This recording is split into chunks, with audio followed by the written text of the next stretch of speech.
Level 1.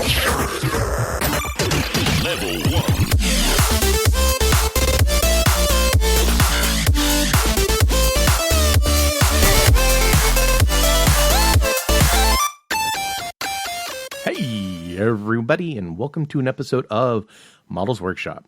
Yep, you heard it. It is just plain old Model Workshop. There's nothing after it, nothing before it. Things have changed. This is actually the second time we've recorded the first episode. The first time, so it was like back in July, and I didn't get it edited, and I was studying some stuff towards July because I was going to tweak it a little bit.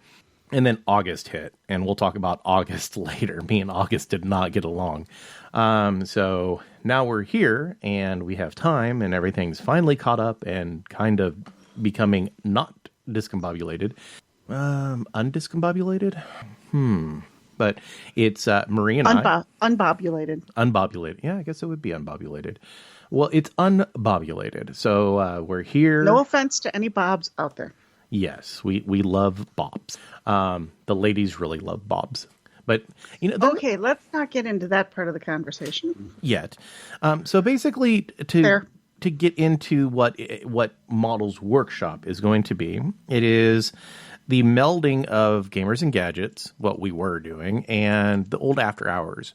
And we're probably leaning more towards the after hours. It's going to be long format, not a lot of stuff planned ahead of time, unless there's like some big news that we have to have some info for. A lot of talking, mainly about miniatures and painting. We will touch on other nerdy stuff, especially what we're related in, whether it's sewing or Magic the Gathering, stuff like that, Pokemon Go, stuff that we enjoy, RPG. But RPGs are almost miniature games now as it is. So it just felt really almost disingenuous, the Gamers and Gadgets, because it was supposed to be us talking about games and gadgets, and we rarely talked about gadgets, and the game portion of it was kind of getting lost, and essentially it became a neutered, edited version of After Hours.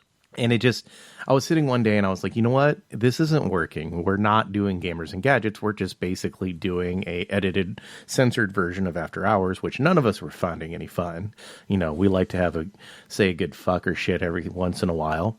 And so I talked to the crew, Jessica, Marie, myself, everybody basically, and was like, hey, why don't we just go back to the main channel that we already have established, basically do an after hours show, but just call it Models Workshop, where we talk miniatures, we have fun, we interact with people, and just go from there. And everyone was like, yeah, sounds good. Now, don't get me wrong, Gamers and Gadgets not dead. It's on a hiatus, and it will return because I put way too much time and effort getting that thing registered with every podcast domain in existence to just drop it. I'm pretty sure that it actually has more feeders than this one does, because there's been a lot of feeders that have come out since Models Workshop After Hours would be started. Podcasts have become a lot more popular. It's trendy to have a podcast now, if you don't know. But it was just really an interesting realization. And so here is episode 1, also another part of the old episode, and we might eventually we will release it, but there's a lot of like old info, like Marie prepares to go to ReaperCon, which didn't happen, and we'll talk about that here too. That's going to be fun. I'll summarize at that point. Yeah, I think we're going to summarize a lot of what has happened since the entity known as August, because it wasn't just me that was having a bad August. A lot of people actually had a bad August. They really did. A lot of my friends it was just not a good month for a lot of people. Not to stroke my ego, I think I would like to say mine was a little worse than the typical bad August. You had a pretty bad August. But anyway, so how have you been, Marie? It's been a month and a half, so let the listeners, and for some people, we did publish the first few Gamers and Gadgets on the main Models Workshop, so this isn't an introduction, but, it's been a while. Hell, it's been a while even for me. It has been a while. I'm getting used to being a Midwesterner again. Yep. The old habits are coming back. The things I liked are coming back out. The things I didn't like are coming back out. Y'all. No, that's okay. I was fine with that. Yep. I'm getting back in. I never lost the Having cheese with everything. Wisconsin, I have to have cheese every day or I die. It's part of your blood. It's genetically encoded into me. Blood type Velveeta. Hey, that's like cheese food. I'm probably more of an Edam kind of person, maybe a Gruyere. But I've been around you. You smell too good to be a Gruyere. All right, fine. I'm farmer's cheese. Anyway. I don't know if that sounds better or not. I don't. It's a good white cheese. Anyway. That's racist. No, it's cheese. I know. I'm just kind of, all cheese is like off white. The yellow is totally artificial. For those who don't know that, a lot of people might not know that the yellow cheese is artificial. It does not. It's not. It's white. Cheese and butter is the same way. Yeah, cheese is white or a cream off-white looking color. It's not Considering yellow. You're taking milk and letting it go rotten. Essentially, yeah, and turning it back and forth, and you're pulling chunks of it out. I mean, the difference between butter and cheese is how much frothing you do to it. Yeah, yes and no. Well, in a very basic sense, but yes, learning to be a Midwesterner again and enjoying those aspects, and being sociable. I'm trying here, man, but I have never lived anywhere this far away from city lights. Every place I've lived has been near street lights and ambient lights and everything that goes with it. So it gets pretty, how should I say this politely? It gets pretty fucking dark here at night. Even though there's some street lights. Yeah, that tells you how dark it is. It's seriously dark here. And then because at least my yard is surrounded by green things of various heights, can you tell Marie's not a gardener? There's bugs screaming to get laid for a good chunk of the evening when I go to bed. Also very much so facts. And for those who might not have caught it because it was talked about a lot on the other channel, Marie did move reasonably close to myself, so it's kind of down the road-ish. And the good thing about that is we can actually do in-person. We've actually done in-person recordings before a couple times now. And another good thing is we can hang out. For me, that's a good thing. Oh, I have a present for you, Larry. For Marie, that's a bad thing. She's forced. I have a present for you, Larry. I'm not sure if this is going to be a good thing. It's like I force her. It's purple. It's purple. Ooh, yeah. You've already got me to my heart. And most people are like through the stomach, which also works for me. If you've ever seen me in real life, I'm not a svelte person. Definitely, but purple's another way. But yes, I am literally just down the road from Larry. Yeah, we were talking about it on our Google Maps, and it's like, I wonder why I've driven this way like 60 times in the last month. She much like Kara, my wife or fiance, she also enjoys the fact that I'm a truck driver because that means I can only harass her on 2 days of the week. And because in person, you found ways to harass me when you're still on the road, so it's okay. You like phone calls, don't BS me like that. But it's she's like, it's great because I can talk to you, but I don't have to worry about you showing up and randomly dragging me out to somewhere because he does that. She's also learned that I drive semis because I like driving. And it's funny because at one point she's like, well, there's this one place and it sounds really cool, but it's like 50 minminutes away or 40 minutes away. And I'm like, okay, when are we going? It's 40 minutes away. Now, this is one of the things I've become accustomed or mostly accustomed to again is measuring distances in time. Yes, that is very much a Midwestern, specifically Indiana, Ohio thing. Well, Wisconsin was the same way. We did measure it in time. So I was looking at something today.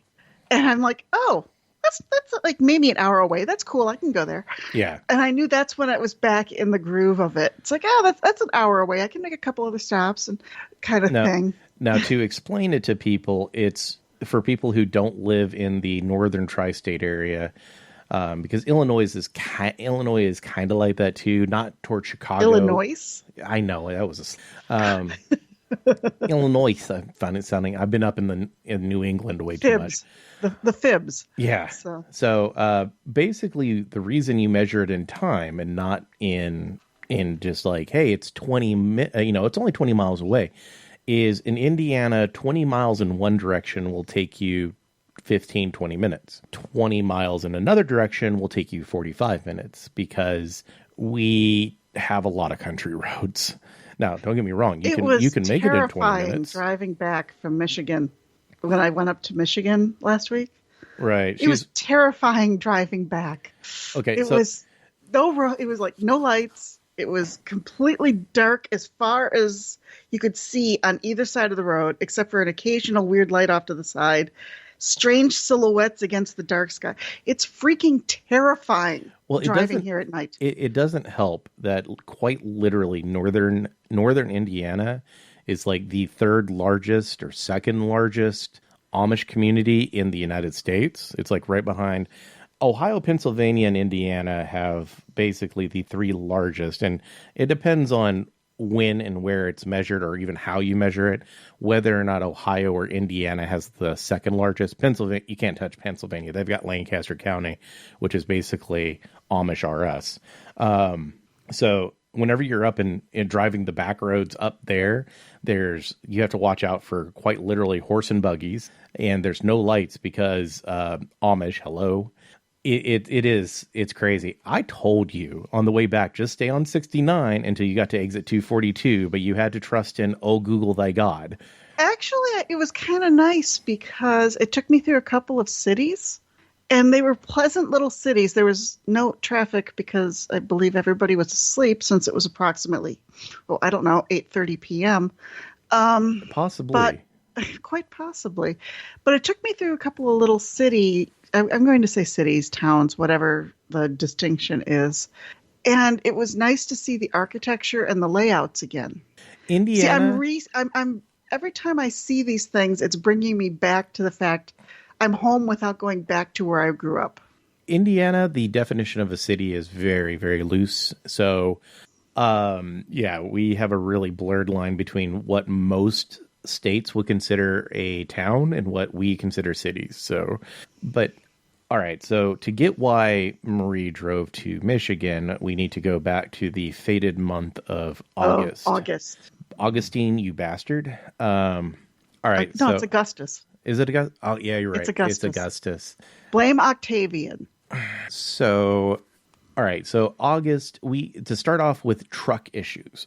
As most of you know, if not, you'll know now, I drive semi-trucks. Or if you didn't catch on from when I mentioned it like 3 minutes ago, I drive semis. And we had a front-facing radar put onto our truck, and it's part of the adaptive cruise control system, auto brake system. It's a safety feature, and it also helps. We can set our controls, and the truck will automatically slow down or speed up in traffic. That way we can maintain distance between vehicles and all of that. I like it. Some drivers don't. They want to be full control. I like it because I can set it and not have to focus as much on the front. Just make sure my truck isn't randomly running up on the car for no reason at all. Well, for 70,000 miles on our truck, we didn't have one. There was a shortage on radar dishes. Well, they finally put one on, and it kept going out of alignment. We don't know how. It didn't move. We didn't hit anything other than bumps in the road. And half the time when it went out of alignment, we were actually on a very smooth part of the road. It didn't do it on bumpy parts. So we didn't think it was actually hardware. Well, we went in, they realigned it, reset the code, and we got to driving. The next week, same thing happened. Well, repeat this 6 times. And whenever the VADA, the vehicle accident detection, something or other, would act up, it would turn off cruise control, like to the point where you could not use the cruise control. And let me tell you about how much it sucks driving close to 20,000 miles with no cruise control.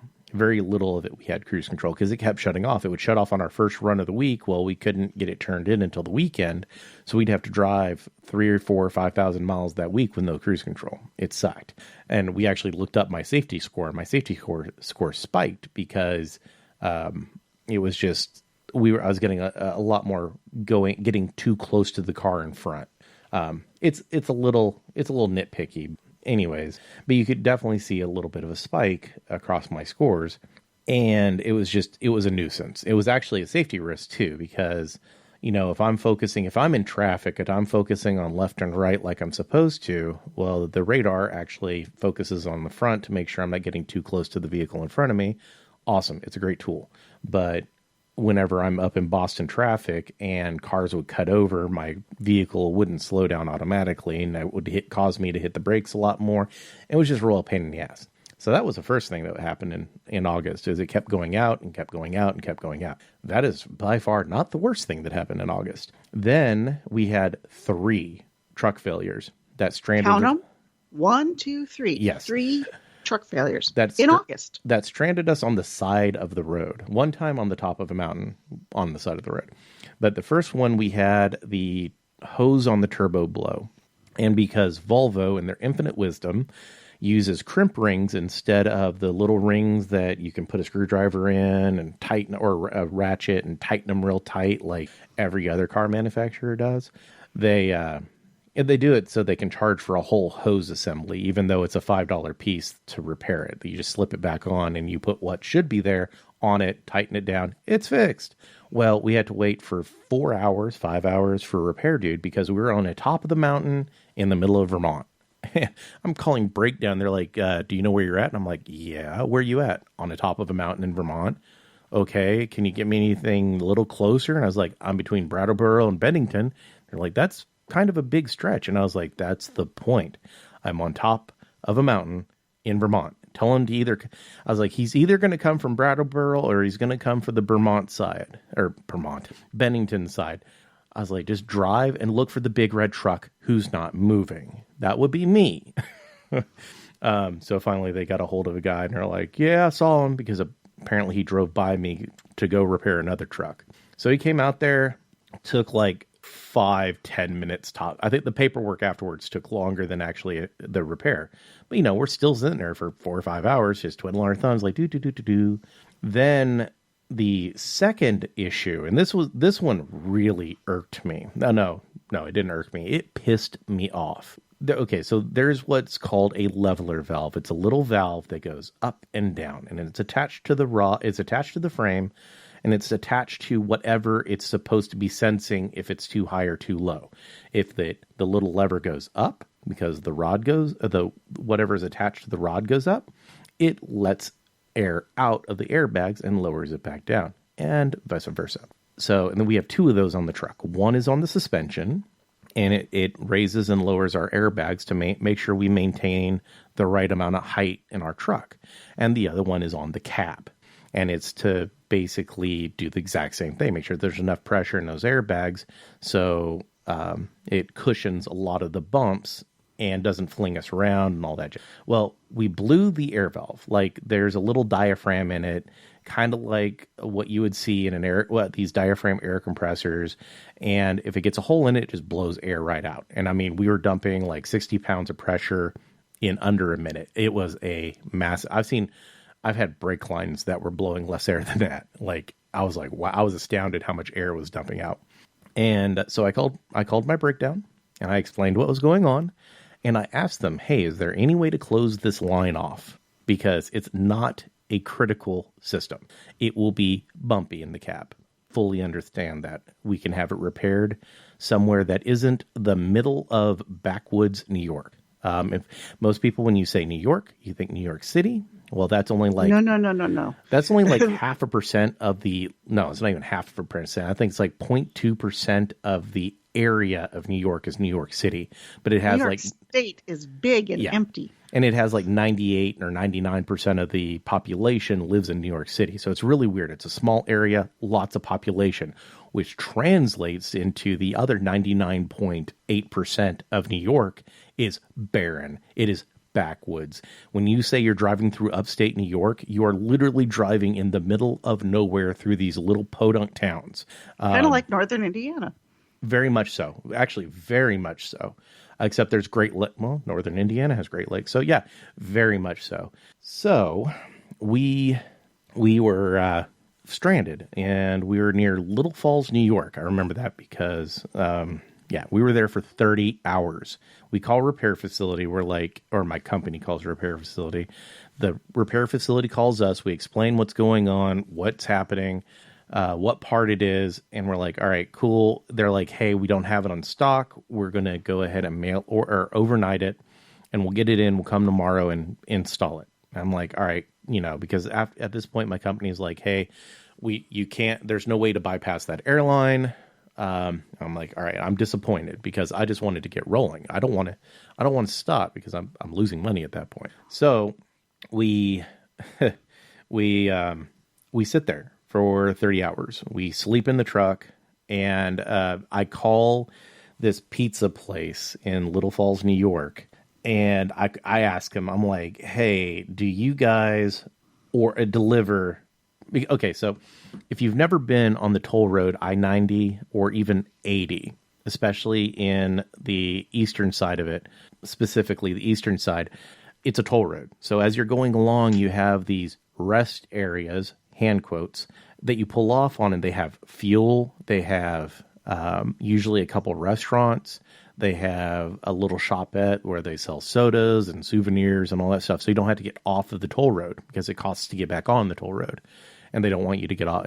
But we were off on one of these service plazas. But that service plaza happened to be closed because they were tearing it down and they were rebuilding it. So no food there. And honestly, I was just tired of eating. We had food in the truck and we could still turn on the truck. We just couldn't, it would just leak air as it was running. So it's like, yeah, cool, whatever. So I called this place, and it was Ed's Pizza Place. That's who it was. I had to look it up because I'm going to give him a shout out. It was Ed's Pizza Place in Little Falls, New York. And I'm like, hey, do you deliver to the service plaza? I can meet you at the entrance to the people who work. The people that work there have a little parking lot that's outside of the toll road, so they can drive the back roads, get to it, and there's a gate there. So I was like, hey, do you deliver to the service plaza? And they're like, absolutely. What side are you on? I'm like, we're on the eastbound side. And they're like, awesome. So we ordered a couple pizzas, and we popped on Ninja Turtles. So we ate pizza in New York while watching Ninja Turtles, trying not to get angry at the situation. Because trust me, it was very easy to get angry about this situation.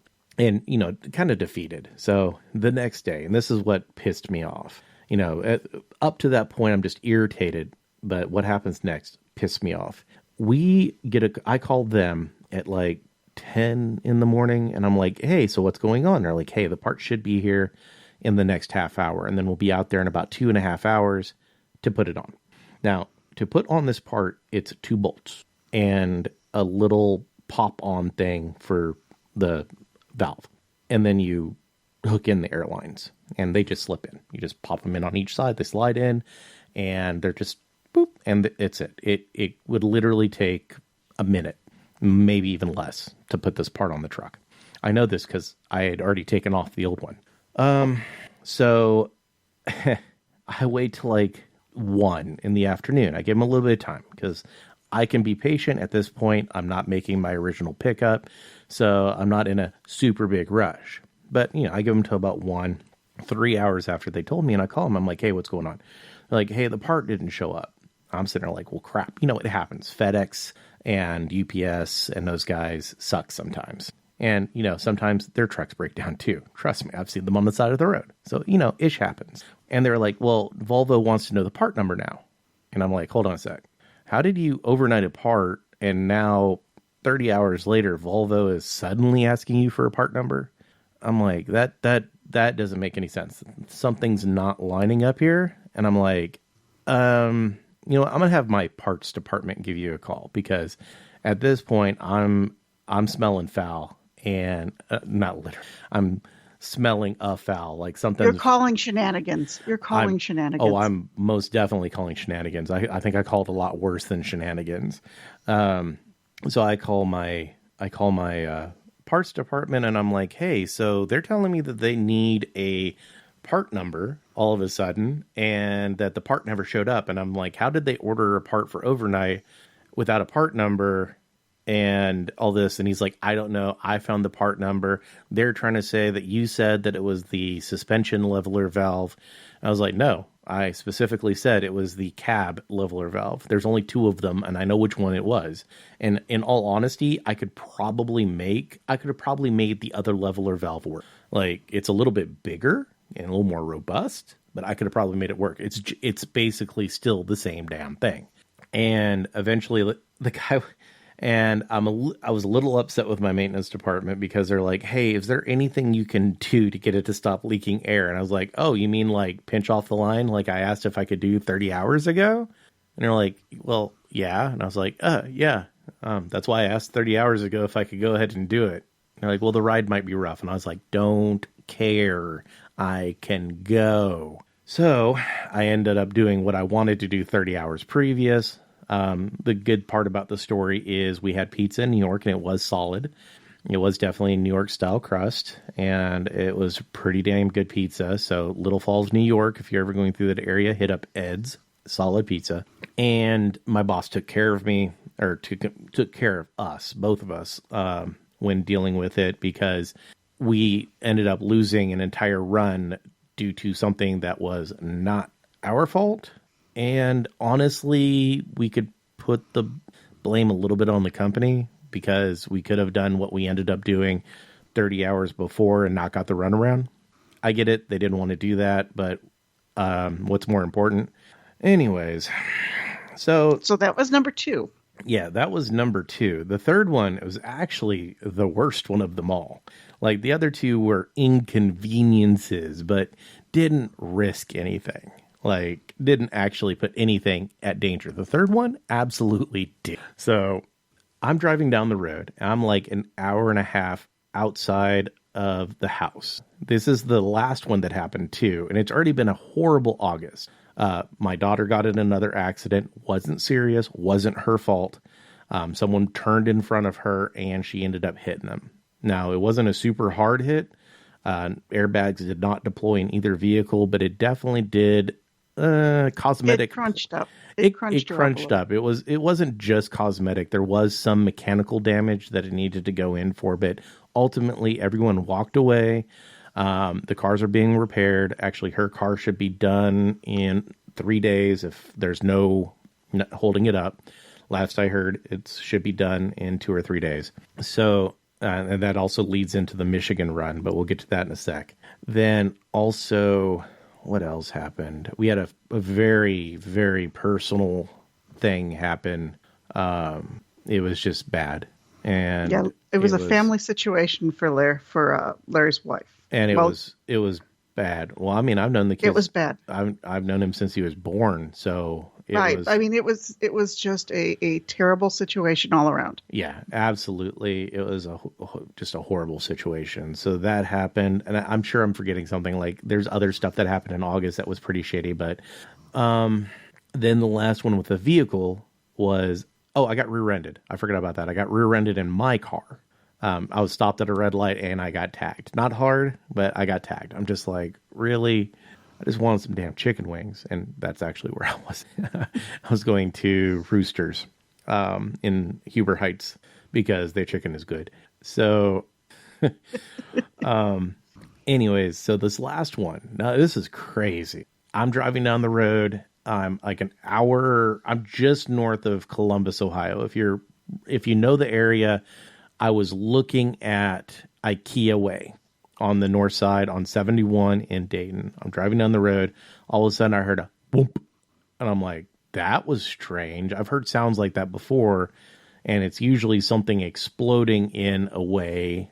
I've heard mortars explode like that. It's like it's kind of an underground explosion, but it's a whoomp instead of a boom. And I'm like, that was kind of weird. And my truck jerked over too when it happened. So I figured the whoomp came from my truck. I was correct. And I thought it was a trailer tire. I thought a trailer tire had blown. It's fairly common. So I'm looking in my mirror trying to figure out what's going on. Truck jerked over real hard. And when it jerked over real hard, every dash light, like stuff I didn't even know was on this truck, lit up. And I'm like, wow. And then it started throwing error messages. And I mean, we have pop-up screen error messages, and it would throw an error message. It was throwing them so fast. I saw like the word ABS flash up for a split second, and then it went away because another one went over it. Another one went over it. And I don't know what the final count was, but I know it's double digits on the amount of alerts that happened. And okay, for those of you who are not quite following this, we're going to call that bad. Yeah, that's real bad. That is really, really bad. A lot of alerts, usually a single alert for the most part is bad. 10 plus is really bad. And this is a Houston, we have a problem. Not quite a Houston, we have a problem, but getting close. Yeah, most definitely. It turns into that. So I'm looking and I see rubber flying out from the side, and it's one of my tires on the truck, my actual, the truck itself. And I was like, oh, okay, I blew a truck tire. We run super singles. Most people, if you see a semi, they'll have 2 tires. Ours isn't like that. We have 1 big tire. They're called super singles. So when they blow, it's usually bad news. But there wasn't a lot of rubber flying. So I was like, that's kind of weird. So I pull over. There's a guardrail there, and it was on the passenger side. So I didn't want to pinch the guy who eventually was going to have to come out there and fix it. I wanted to give him some room. So I kind of creep up a little bit, and truck's acting fairly fine. I creep up a little bit until the guardrail's gone. I pull over more into like the grass and onto the quote unquote soft shoulder off the asphalt. It's not soft. It's hard packed. I get over a little bit to give me room, because eventually I'm gonna have to get out of the truck, and people are buttheads and don't like getting over. And I'm like, all right, cool. So there's some things that I have to do. I have 10 minutes to get my warning triangles out. That's what the law states. So, I usually use the first 5 minutes to do my stuff on my computer in my truck, and then call breakdown and call dispatch to give them a heads up. Hey, this is what's going on. Truck's broke down. Just flag me as broken down. It's Saturday. My truck doesn't unload until Monday. Not a big deal. Whatever. Well, while I'm doing this, I notice smoke, like not a small amount of smoke, like a lot of smoke. And it's dark black smoke come up around my windshield. And I'm like, what the hell? So I look at my passenger side mirror, and there's flames shooting out. Not like a little bit of, no, there's flames shooting out the side of my truck where the tire was. And I'm like, oh shit, the tire is on fire.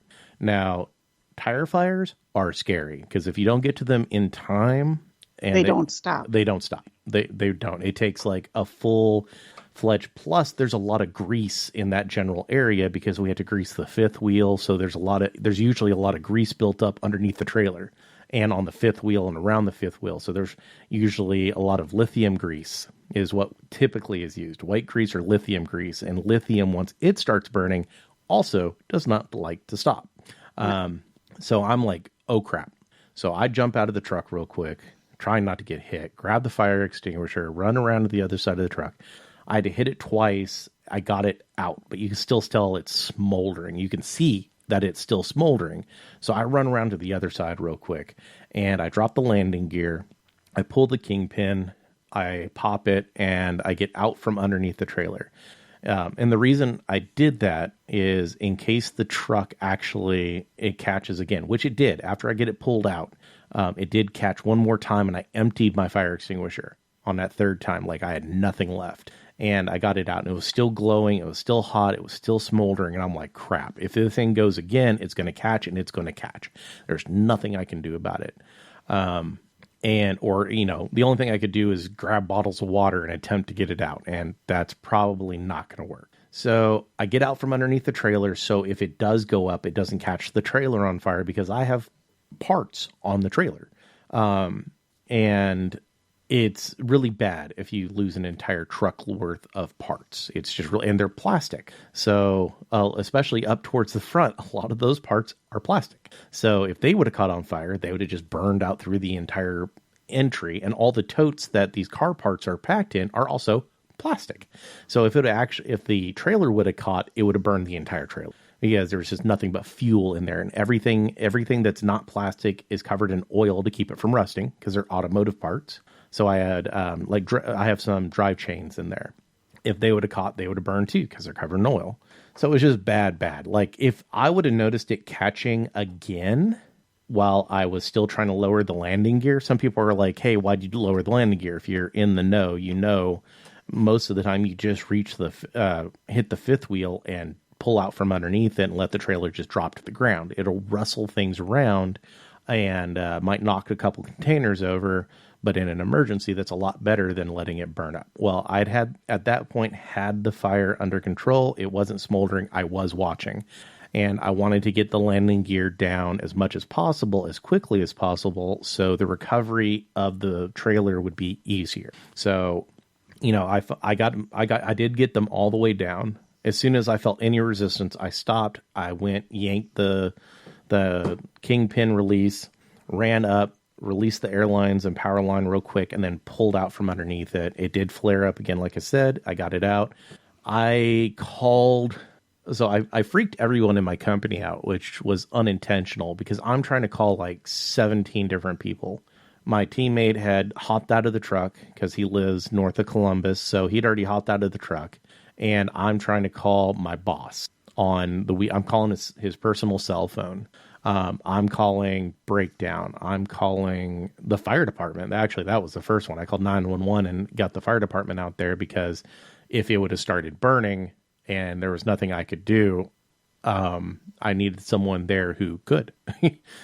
I needed someone there who could put it out, regardless if it was just smoldering or if it was fully involved, because we were also full of diesel, like 200 and something gallon. And while we don't have to worry about it being explosive. If those tanks rupture because of the heat, it will run everywhere and it will burn. So there's it is a freaking mess. Yeah, there's a lot of stuff I'm trying to do here. So apparently when I called it into my company is, hey, the truck's on fire and I've dropped the trailer and I got out from under it, which is the message that was put out. Apparently they didn't realize, or until later, it wasn't realized that I meant the tire and the axle was on fire. So in ratings of fire, it's not as bad as it could have been. Like the truck wasn't fully involved. It was on fire, but it was semi-controlled. That wasn't put out there originally, and I could say that's my fault. But I was in the process of trying to call 7 people, get a trailer dropped, try to get the truck out, and wondering whether or not I should go in the truck and start chucking my stuff out the window. Because if the tire would have went again, I would have had maybe a minute or two. Luckily, I keep all my important stuff in a single bag that always stays next to me, whether or not I'm in the sleeper or I'm in the truck. So I could have just grabbed it and I would have had like 95% of the important stuff out of the truck already. If at that point it would have went up, not a huge loss. But I really contemplated running in there, grabbing my bag, grabbing anything that I could and getting it out of the truck. But fire department showed up. They looked at it and they're like, hey, yeah, it's still hot, but I don't think it's going to flare up anymore. But they went ahead and pulled up. It was funny. It looked like a Squirtle attack. They pulled up to the truck and they opened up the nozzle on the front that they normally hook a hose to. They didn't hook a hose up to it. So basically they just squirt attacked the entire ass of my truck. Which was really cool because it took off. It put out everything that was smoldering. It cooled everything off. It did what it was supposed to do. And at that point, everything's starting to calm down. I call the company and I give them more of a detailed, hey, this is what I meant by what's going on. But they'd already put out emails to everyone. So everyone's like, oh my God, Larry's truck's on fire on the side of the interstate. And which it was. It just wasn't. I am going to say this right now. Given all the problems you had with it, I'm not going to say that would have been a bad thing. You were the first person to say that. You were the first person. You do have that honor, but you are most definitely not the last person who has said that officially and unofficially. So I was asked that question actually several times. Why do you put it out? It's like professionalism. Yeah, no, it was professional. I mean, you did, but still, it's like, given all the problems with it, just take the fat insurance check. Well, I mean, it's not even my truck; it's the company truck. Like as many but problems. Still, it's professionalism. Yeah, right. As many problems as we were having with it, though, it's one of those why, But you're right. But you're not the first nor last person that asked me that question. It was hilarious because I got to giggle every single time that someone asked me that. Well, the thing was, your training took over and you didn't think of it until too late. Actually, I didn't even think about it until you asked me. And I was like, you know what? She brings up a good point. But so I call Breakdown again.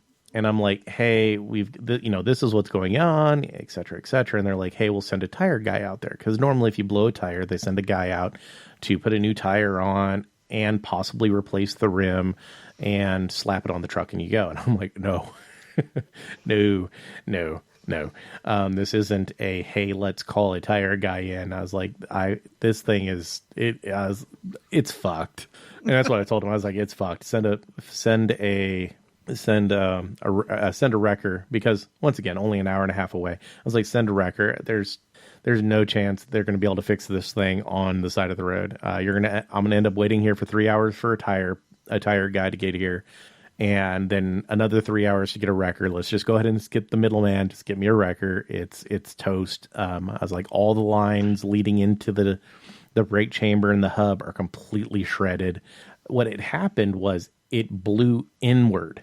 Most tires, when they blow outward, or they blow up and out, or out straight out the side away from the truck. This one blew inward into the axle, which is kind of a weird way to blow, but all the steel belts that are in that tire wrapped around the axle.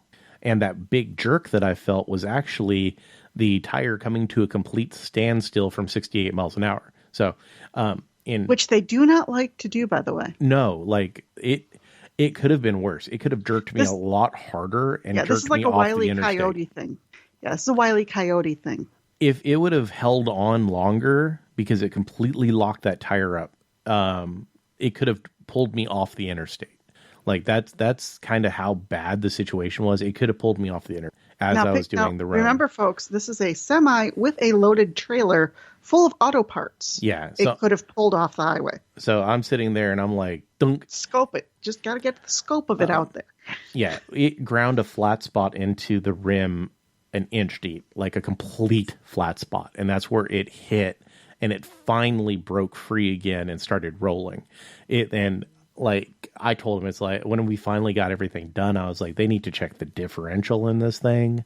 They ended up, it's finally back after it took them 3 weeks to repair all of the damage. Surprisingly, it did not get a new axle. It did get basically everything from the frame over is new. All the lines are new, the brake chamber, everything else, all of that stuff is new. So, do I need to get you a sage smudge for you to go around this stupid truck? No. I actually, because we'd already been in contact with as many problems as we were having. No, I cannot blame Volvo for the leveler valve, because I know how automotive manufacturing goes. They didn't produce that leveler valve, and it lasted 80,000 miles, and it was probably a microscopic defect that they didn't notice that tore this thin rubber membrane. Now, they typically last for 1 million plus miles. This one didn't. It had a defect. It happens. I get it. That situation was just so bad because of a really crappy part supplier. The turbo hose not being crimped properly. Once again, it's another party. And trust me, it was tight. It just wasn't quite tight enough. So that was a QC issue. It was like 0.10001 millimeter out of tolerance, or however, that may be too many zeros, but it was out of tolerance. They could have caught that. The tire, same way. The tire really wasn't. I'm just saying there's so many things that have gone on with this truck. Maybe a sage smudge might be a good idea for it. Oh no, it honestly needs a full ass exorcism. What I'm getting to is the tire. Once again, not really. I don't think I could blame Volvo for that. But what I can blame Volvo for is all the issues with the front-facing radar. And we do not have a good relationship with the repair facility that's in Dayton. And there's just a whole bunch of the crap that went on. And we'd actually already been speaking with people about getting a new truck prior to that, just based off the radar issues. Everything else was just icing on top of the shitberg sandwich that was going that was happening, but just the radar issues, because the radar issues is Volvo's fault. It's either a bad unit, it's a bad software update, bad firmware, bad hardware, something. And it is Volvo's fault. Whether it's the repair facility not enacting the repair properly, multiple pieces of bad hardware, whatever, they're not able to fix it. And we wanted a new truck. And whenever it caught on fire, I put my foot down. I've never, in the almost 9 years that I've worked there, been like, I want a new truck, or I want this, or I've never really made any demand.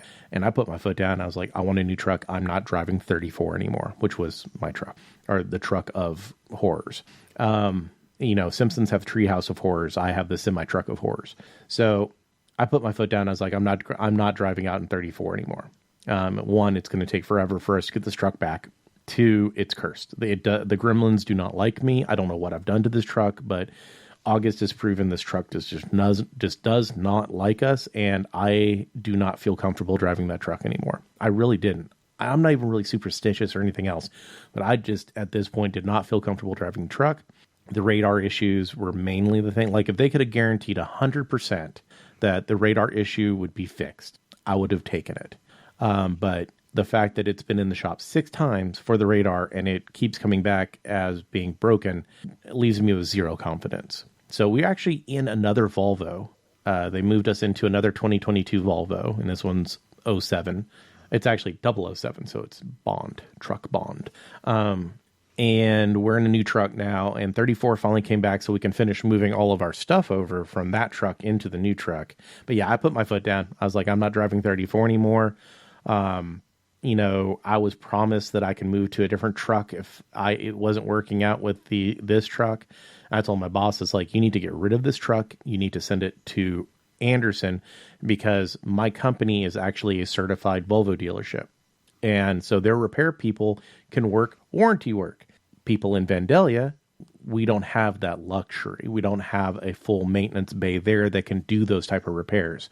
Like, I remember losing my 2017 Volvo for 3 weeks over like a light, and it just took forever for them to get to the warranty work. Well, in Anderson, that doesn't happen.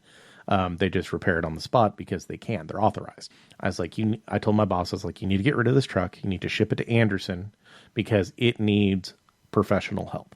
It needs help with a maintenance bay right there, where if someone goes out, and I was like, it doesn't need to be an overnight truck until they get this issue fixed too. It needs to be a day run where it's either out and then the next day it comes back, or it's out and back in the same day, because and it needs to be with someone who knows how to drive, because it has its problems until it's repaired. Once it's repaired, awesome. It's good to go.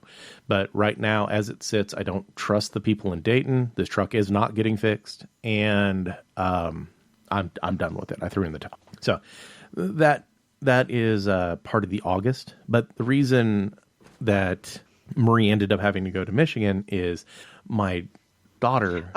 You have to remember, let's go back a little bit into August, and why my August timeline, according to Google, has all these trips down to Larry's house, and then these little trips into the city next to it. It's because when they're down a car and the schedules change and the kids have to get to work, they have to call on the alternate taxi service. Yes, so Marie turned into our taxi. So what happened was, when Michaela got in that accident, she was actually going up to see a girl up in Michigan, and that got later in the month kind of thing. Well, earlier. Was she actually going with it? No, they were leaving. Is that what happened? Yes, that's why it was like 6:30 in the morning when it happened. Was they had just woke up, they went, filled up with gas, they ran over to Wendy's to go grab breakfast. Like, if they hadn't went to Wendy's to get breakfast, this would have never happened. And they were crossing back over from Wendy's, getting ready to hit northbound 69 and run up. So as they were crossing over the southbound entry lane, that's when the person turned in front of them and they hit them. So yeah, that was the original trip to go up to Michigan. So the accident happened, and yes, we did call on Marie to play taxi. a lot, and thank you. Well, like, my daughter's car is not going to be done until the 28th, and she'd actually already scheduled a second trip even before the first accident. So it wasn't like the accident happened and she's like, I'm going to do another trip. No, this other trip was already planned. She'd put vacation in this time because she was up there for almost a week. And she was super bummed because they were telling her the car is not going to be done until the 28th. And she's like, well, that's after I was supposed to go up there the second time. I was like, well, you can. I actually had already asked me. I was like, hey, would you be willing? And Marie's like, yeah, sure. Fun little road trip. And I was like, cool. And so I told Michaela, it's like, hey, ask Marie. Maybe she can help you. So Michaela messaged her and she's like, hey, do you mind running, us up to Michigan? And Marie's like, yeah, sure. So that's how Marie ended up doing the tour to northern Indiana, where she was actually running Michaela and Michaela's bestie up to Michigan for the week. And she's actually going tomorrow to go pick them up. So I get to make the run again. Right. Maybe a little earlier this time. So yeah, it is an early. I won't be driving in the dark this time, which is good because I swear to goodness, when at northern Indiana, I saw something about a foot tall, covered in brown hair, running on two legs, running across the road. I don't know what it was. All I know is I wanted to get the heck out of there in case it had friends. One of Michigan's cryptids has ended up. I swear to goodness. I swear to goodness I saw it. So I was actually on the phone with you when you saw it too. You're like, what was that?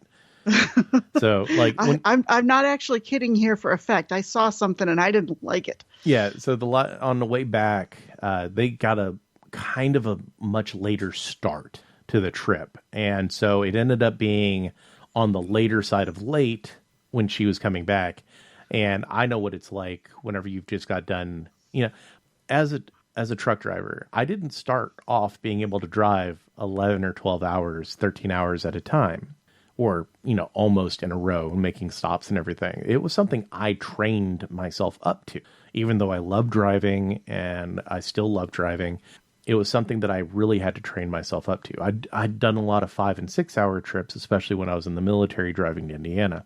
So I know that driving for almost 7 hours straight, once everything was said and done for a layperson, is a tough thing. It really is. Yeah, it wasn't as bad as the drives out here.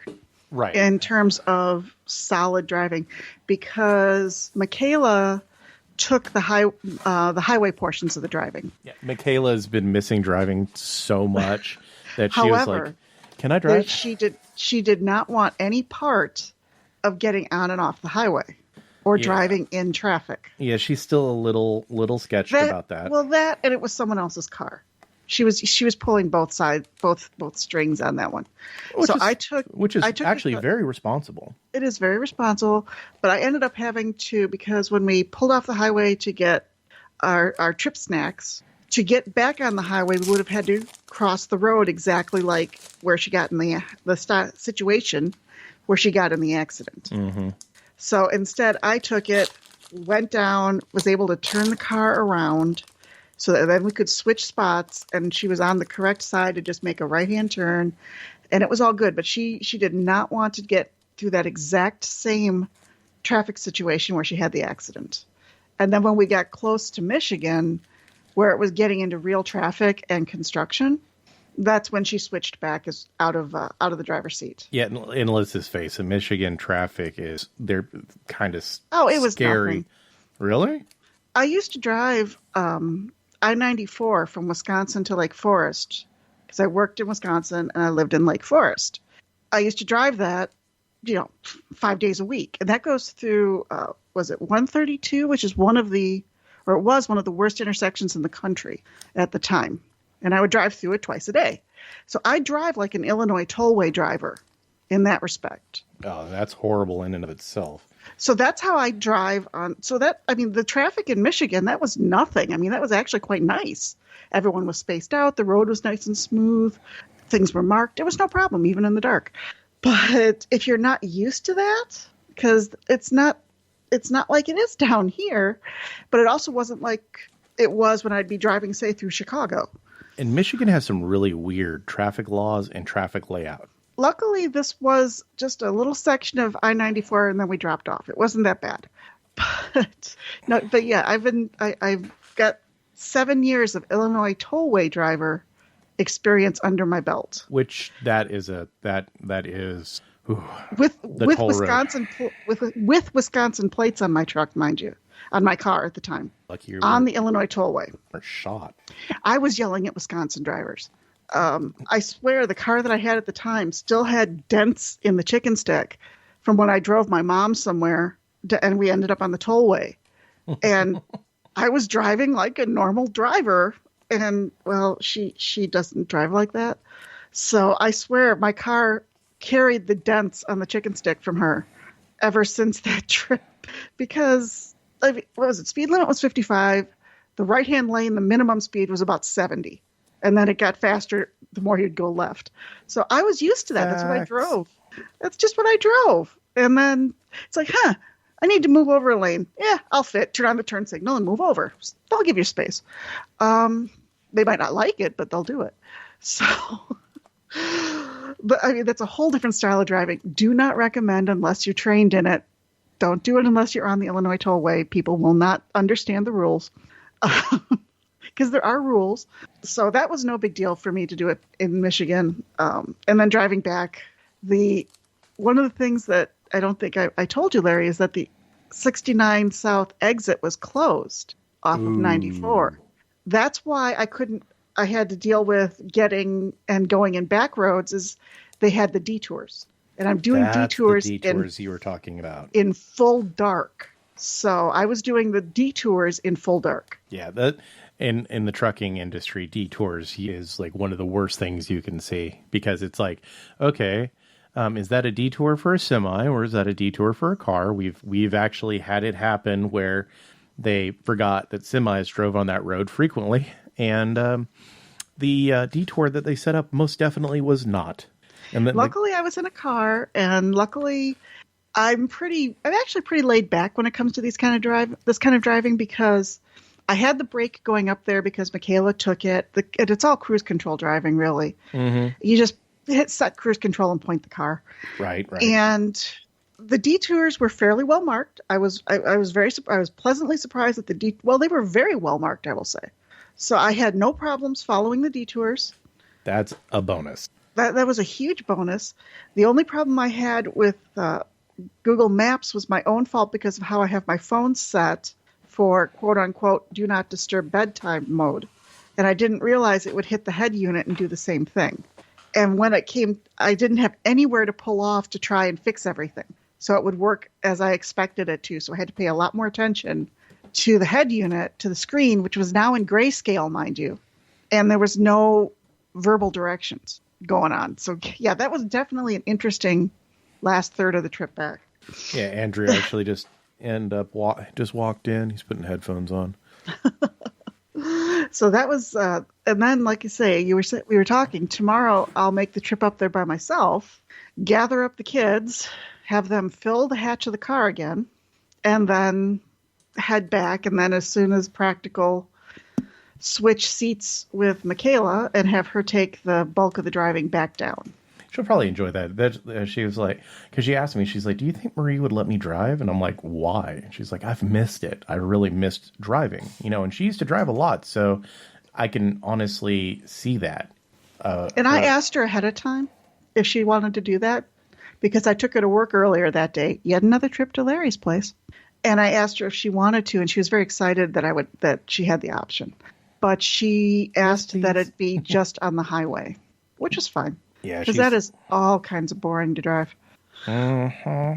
The directions when I left Colorado were head north to I-70, turn east onto I-70, and drive 1,100 miles. Then on 69, hang a left. Those were literally the 3-step directions for me to get from Aurora to Muncie. That is true. Because I was even looking at the directions like, hey, I wonder what the directions are. And it's like, oh, it's a lot of nothing. I-70. I didn't even get out of Kansas the first day. I stayed in Kansas City, Kansas. I stayed overnight. So I never even got out of Kansas. There's a song, it's like a whole lot of nothing going on. Oh, there was a whole lot of nothing going on. But I will say the cat was wonderful for the trip. and everything in that point. The Michigan trip, not that big of a deal, to be perfectly honest. I will make it out to be a much bigger deal just because you got to admit, it's a huge favor I did for them, for all of them. Oh, yeah, they owe you. They owe me huge. But Andrew really, really, really helped me out, I want to say last week? Was it last week? Because yeah, it was last week. It was last week because I'd mentioned I'd bought a bunch of flat pack furniture to start filling up my painting area. And I have bad knees. We'll just leave it at that. So building flat pack furniture can be a bit of a chore. And things like the painting desk are actually quite heavy and bulky to move around. They're really two-person jobs. And I mentioned something to Larry about it, and he said, Andrew's really good at building that stuff. And he's looking for some cash. I'm like, wait, what? Of course, as soon as you start talking about this, I look back and he just had taken off the headphone, so he's not listening to any of this. Of course not. So I went and got him, and we chit-chatted. He did a great job building all the furniture. I'm not going to count the 4 nails that are sticking out of the bookcase backing. Because that was the last one you built. Apparently, I didn't realize it, but I left my studio monitors on. So if there's a weird echo, I super apologize. I didn't hear one, so I think we're good. I don't either. And we are recording. It's coming off the same. I guess we'll see if there's a weird. We'll find out. Because Andrew was like, I can hear it. It's coming through the speakers. I was like, oh. My bad. So Andrew helped. And from building the previous desk, I knew how to put it on the floor to make it as easy as possible to flip it into place because you kind of build it upside down. And this way we didn't have to twist it. It was just a 180-degree flip. And it was actually quite easy. Well, you liked the desk enough to say you wanted one. I have one actually in my room. Oh, right. Is it just in the box or did you build it already? It's set up. And you knew how to do it since you built mine. I set it up last night. I was like, yeah. These are awesome desks. These are L-shaped desks that come in 3 pieces and have good bracing on them, with a surprising amount of room, and they're really good quality. They are. They're really nice for how much they are. They're really good. Yeah, I have one that I used in my office, and because I have that little corner set up, and now I have it set up in the painting area, and then Andrew built a couple of 5-shelf bookcases for me that I put in there. And of course, that covers up the outlets, including a precious pair of grounded outlets, which are very rare in this house right now. So I had to wait and go get some of the flat plug extension cords so I could pull the power out and use it. So everything is kind of set. The bookcase that got broken in the move, which I still blame the head mover because he was annoyed at me. I should be able to, I haven't done it yet. I should be able to just take off the bottom panel and make it into a shorter bookcase and it'll be fine. So I'm still looking at arranging stuff furniture-wise, which is why I haven't done a lot of work in getting it set up. But the bulk of the furniture is there. And I'm looking at it going, I will have a painting area. Yeah. And then the cold hit. There was a cold, the temperature changed here, and it got down into the high 30s one night. One of the things that I don't have here, and Larry mentioned it the first time we recorded because there was a lot of echo, is curtains. She took almost all the curtains. And I wasn't too concerned with it because, hey, anyone who looks in and sees me without clothes, that's self-inflicted. But the front room, which is where I'm painting and is open to everything else, is an enclosed porch, and it's full of windows. So things got really cold here. And the house across the way is going to get rented out again. So I went online and I have some curtains that are going to be showing up this week. She did leave the curtain rods, so that's good. And I found some inexpensive curtains that either I'll say, hey, cool, these are good enough and I don't have to worry about it, or I'll use them as lining for other curtains later. I'll be hanging up curtains because, wow, is that a temperature extreme out there? It is quite cold. It's not, you have no idea when it went down into the 30s what happened. And I also didn't have the heat on. That was the other thing. I think my house got down to 64 inside before I hit the heat. The cat's sitting there going, Mother, why have you forsaken me? The cat's laying on the bed going, you're not going to make this. And then just kind of cuddled up against a big pile of it and stayed there. That's one of the things here is I like to make my bed every day. It's that little bit of, no matter how bad things are, there's that little space of order. That, and I love my bedspread. The cat, on the other hand, does not like it when I make the bed. She likes to sleep on the blankets or on the sheets or whatever. I don't know why. So it's a constant battle as to getting the bed made. And whether sometimes I leave it for her, sometimes I don't. But I'll be making the bed, and all of a sudden she'll come running in and bound onto the bed and stand there going, nah, It's like, oh, son of a. Because the rule is, if the cat's there, you can't move the cat. It's just a law.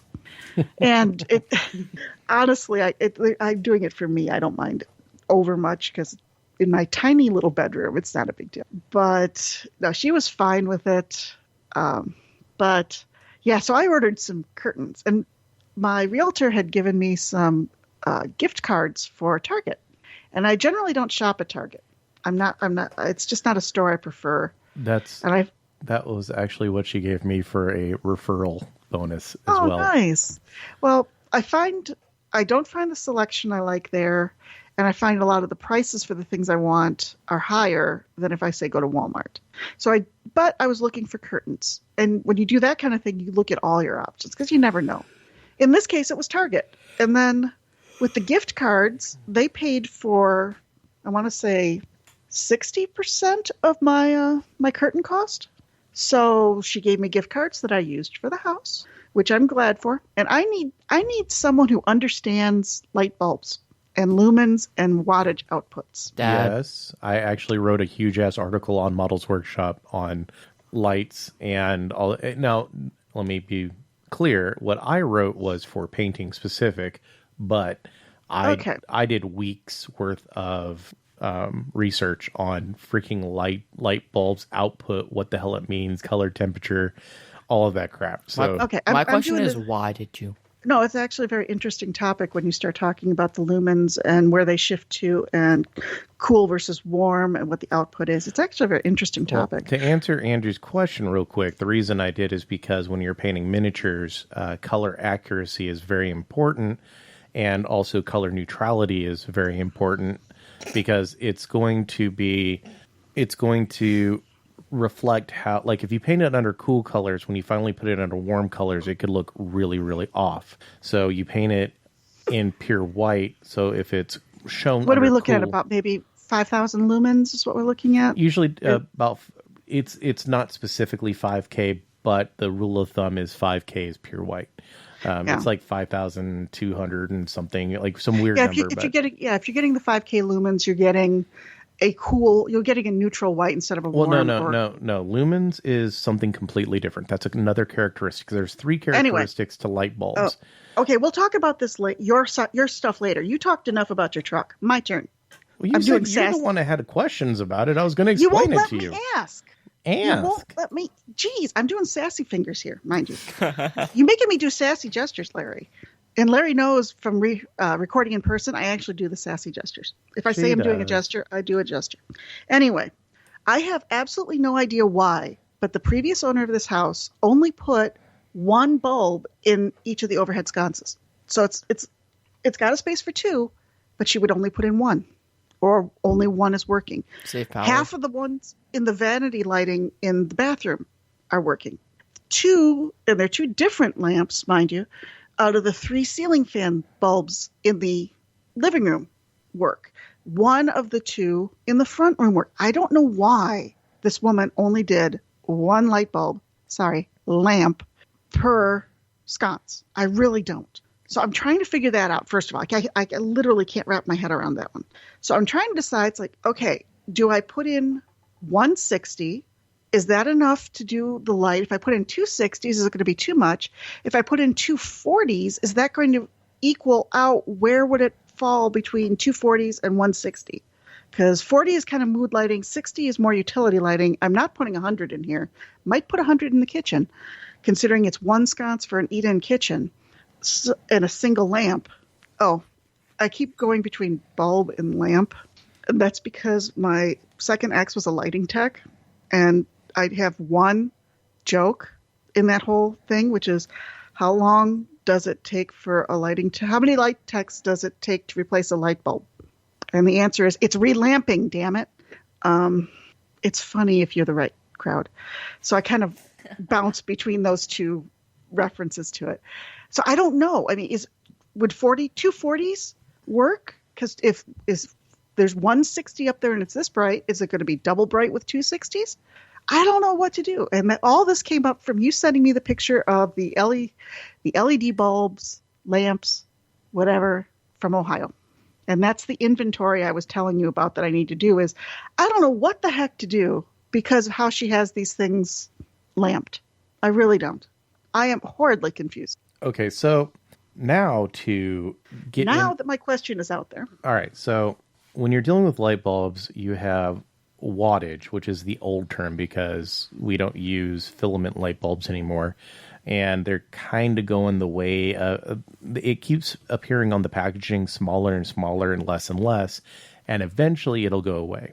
It used to be that a 80 watt or 75 watt or 60 watt light bulb was known for being this bright because that's just how light bulbs worked. But now instead of using wattage, they're starting to use lumen. And the rule of thumb on, which is a horrible saying, but anyways, the rule is on lumens, the bigger the number, the brighter the bulb. And so... And funny note is wattage is actually how much power it uses now. Right. Well, on the way that light bulbs used to work, you could equate wattage to its lumen output because it was literally heating a wire and the wire was throwing the light out. So if you put 80 watts worth of power through that wire, it was going to generate X lumen. And now that's not how it goes because lights are now LEDs. They're just because you're using 12 watts on this LED doesn't exactly mean it's going to be the same power or lumen output as another LED that's using 12. It also depends on how they're arranged. You can have LED lights that throw in one direction. You can have them where they throw all around. So wattage is very inaccurate. Subjective. It's a subjective term at this point. It Right. has more to do with energy usage than it has light output. Right. And that's why you'll see 60 watt equivalent. And they usually don't even say what the bulb actually draws. And that's for the old heads out there that are like, hey, I remember a 60 watt light bulb being this warm. And also for people who've paid attention, a lot of the millennials and zennials and Gen Xers that are out there, especially the older millennials, will look and see, no, actually, even young millennials, will notice that since we've started switching over to LEDs, color temperature, the Kelvin temperature is a lot more prevalent on light bulbs because we can actually have cool light bulbs now. To get true neutral light in the past, they would have to do is they would put, I think it was cobalt typically, into the glass to filter out the red light coming from the glowing wire that was in there. Well, they don't have that anymore. You can actually have pure white LEDs. So thanks to the invention of the blue LED. Right. Well, that was the big turnover right there. Right. And so that's why you can actually have one light bulb that can go warm, neutral, or cold. And it's one bulb. It's just because it's just shifting what type of light waves it's shooting out. And that's also why you have RGB. Well, RGBs are typically 3 different LEDs onto the same diode. Actually, there'll be 4 because you also have a white, a blue, a red, a green. And with that combination, you can literally make a million different colors. And that's where color changing LEDs come from. But if you're using the white light, the other 3 just completely shut off. Same if you're using pure blue, the other one shut off. But so nowadays on modern light bulbs, you can actually see what your lumen rating is. And that's the important part. If you're wanting to know how much light there's going to be, you can look to see how much wattage is. And that's only important. It doesn't mean the old school wattage. It's only there for how much power this bulb is going to use. Is it in it's for energy. How efficient? It's for energy efficiency. Yeah, it's how efficient is this bulb? Is it a 10 watt? Is it a 6 watt? Is it now? Typically, the higher wattage, the more lumens it will have. That still does scale. And then also, if it's not a color changing LED, you need to look and see what the color temperature is of the light bulb. Now, for painting, you want or any type of arts hobbycraft like sewing. That's what alt lights were originally made for, were people who knitted and sewed and all that other things to make sure they had accurate color representation. We co-opted it in the painting world to start using them for painting. And a lot of people prefer warmer colors. So like a lot of people will want light bulbs in the 3,000 to 4,000 range because they're warmer. People like warm light. Sunlight is warm. Sunlight is not white. It is actually on the warm scale. It's more in the 3,000 range, 3,500 range. Whereas if you go the other direction past 5,000 into like the 6,000 or 6,500, I hope I didn't mix that, but I'm pretty sure I have the color. Lower goes warm, higher goes cool. All right. Yeah, I'm pretty sure because that's ultraviolet and infrared. It goes the same rule too. So actually infrared and ultraviolet are on the Kelvin scale. They're just at that point go off the visible light scale, I believe. If hey, message us if this is incorrect or post in the thing. And then, like 6,500 has like a bluish tone. And honestly, people typically don't like that. A lot of people tend to really do well in the 3,500 to 5,000 range. But if you start going into the blue, it's just not a color that a lot of people like dealing with. Are you still there? Yeah, you went completely silent after color people like dealing with. Yeah, and now whenever you hear this, that'll come like almost right after each other. There was a big blank there for a second. I actually had to ask Andrew a question, so I muted real quick. But yeah, so that's it. Honestly, all depends. You can start off with like a few hundred lumen and see how you like it, and if you don't, you just add another bulb to it and see how you like it. Now, honestly, from what you've explained from meeting the previous owner, I'm just going to say there isn't a technical reason why there's only a single bulb, unless that have you tried adding another bulb? Does it turn on? I haven't. That was one of the questions I had, because say the vanity lights in the bathroom, the two outside ones aren't on and the two inner ones are. I'm wondering if they're just partially unscrewed or if they're dead. I haven't gone to check, but the fact that only half of them work all the way through the house, I'm going to say it's preference. Preference. Yeah, I'm going to say I she just can agree didn't with like it that bright. because I don't want it bright either. So obviously I'm going to go with warm white because that's pretty standard for homes. Mm-hmm. But that's where I'm saying, do I put in 240s? What's that going to do? Or if I put in a 60, because I know 260s might be too bright. No, once again, you're using the older scale. I'm old. Right. What you want to do is you want to look at the lumen. How many lumens? Let me see if I have a lumen meter in my smart tools. Actually, you should. They should utilize the camera to say what output you're looking at. And if you enjoy how bright it is right now in your house, and it's kicking in at 600 or 700, that's what you're going to want to aim for. Now, back in the day, I'm not 100% sure, but I think you could actually mess up lights if they weren't plugged in, like if you didn't have a light in Eden. I could be incorrect. I could be talking about my arse, but I thought that used to be a thing. It might be for fluorescent lights specifically. Like you had to have a pair in there or they'd mess up the ballast. I think no. I think that is right. I have two light fixtures that are, they look to be original to the house, which would be 1940. One of them does have a pair of compact fluorescents in them and they both work. Well, the ballast on those are inside the base of the bulb. And then the other one is in my bedroom, and only one of them works. We can bring over some LED lights and just like screw them in the empty ones, and if they light up, it should be good. If they don't, okay. But yeah, you can just buy a couple. Now, personally, what I would recommend, and this is even from a safety standpoint, is you want bulbs in every holder. And no, I would prefer to do that simply because having power coming out to an empty socket is a bad thing. It is, because what happens if a fly goes in there? And it's a million and one, but if a fly goes in there, it's just a bad thing. Even if the bulb is dead, as long as there's something in there, it's good. I don't like having them empty. But the problem with going around and me doing that is they're on the ceiling.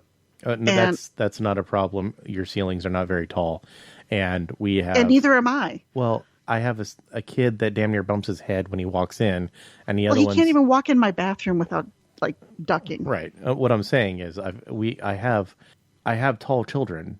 You kidnap one of them often. It's like, here, go on bulb changing duty. Put these bulbs in every room except for the kitchen, and in that room, put in these bulbs. Well, that's why. But that's where it comes down to: do I get the equivalence? I'm going to use the equivalent of 40s or 60s when it comes to the ceiling fixtures. If you like dim light, then I would say just get the 40 equivalents and put them in everything. And if you're worried about them, being too bright, I mean, okay, so CFLs are horrible when it comes to dimmer switches. Well, there's only one set of CFLs in here, and that's in the utility room. So that's the room that doesn't matter. I would honestly, CFLs were a short-lived thing. They were great for power consumption, but they're horrible for the environment. Where I mean, LEDs are not great, but they don't have a ton of chemicals in them like the CFLs do. So first thing I would do is I would recommend just switching everything over to LEDs, probably $25 worth of bulbs. Get everything over to LEDs. So you have a standard throughout your entire house. Run the equivalent of either 30 or 40 watt bulbs. Put them into everything, or have Andrew put them into everything, and then put the 100 watt equivalent in the kitchen. So you have a nice, bright, airy kitchen. Or what we can also do is I'd have to double check, but I think LED bulbs can just be dimmed, because the way LEDs work, you can dim every damn LED that I know of. Just get the full wattage lights and swap over to like a dimmer switch. They're pretty inexpensive. It's something that I can do.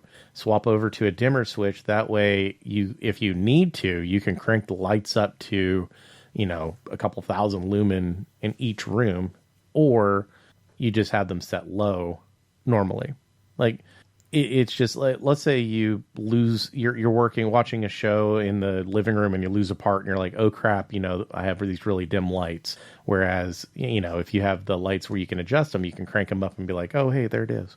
So there's a case. I don't have dimmer switches. I'm lucky I have switches. Okay? I said that they're cheap and I can install them. I literally just installed new plugs in Andrew's room, and then have to go replace a breaker because it turned out it wasn't the plugs. It was actually the breaker.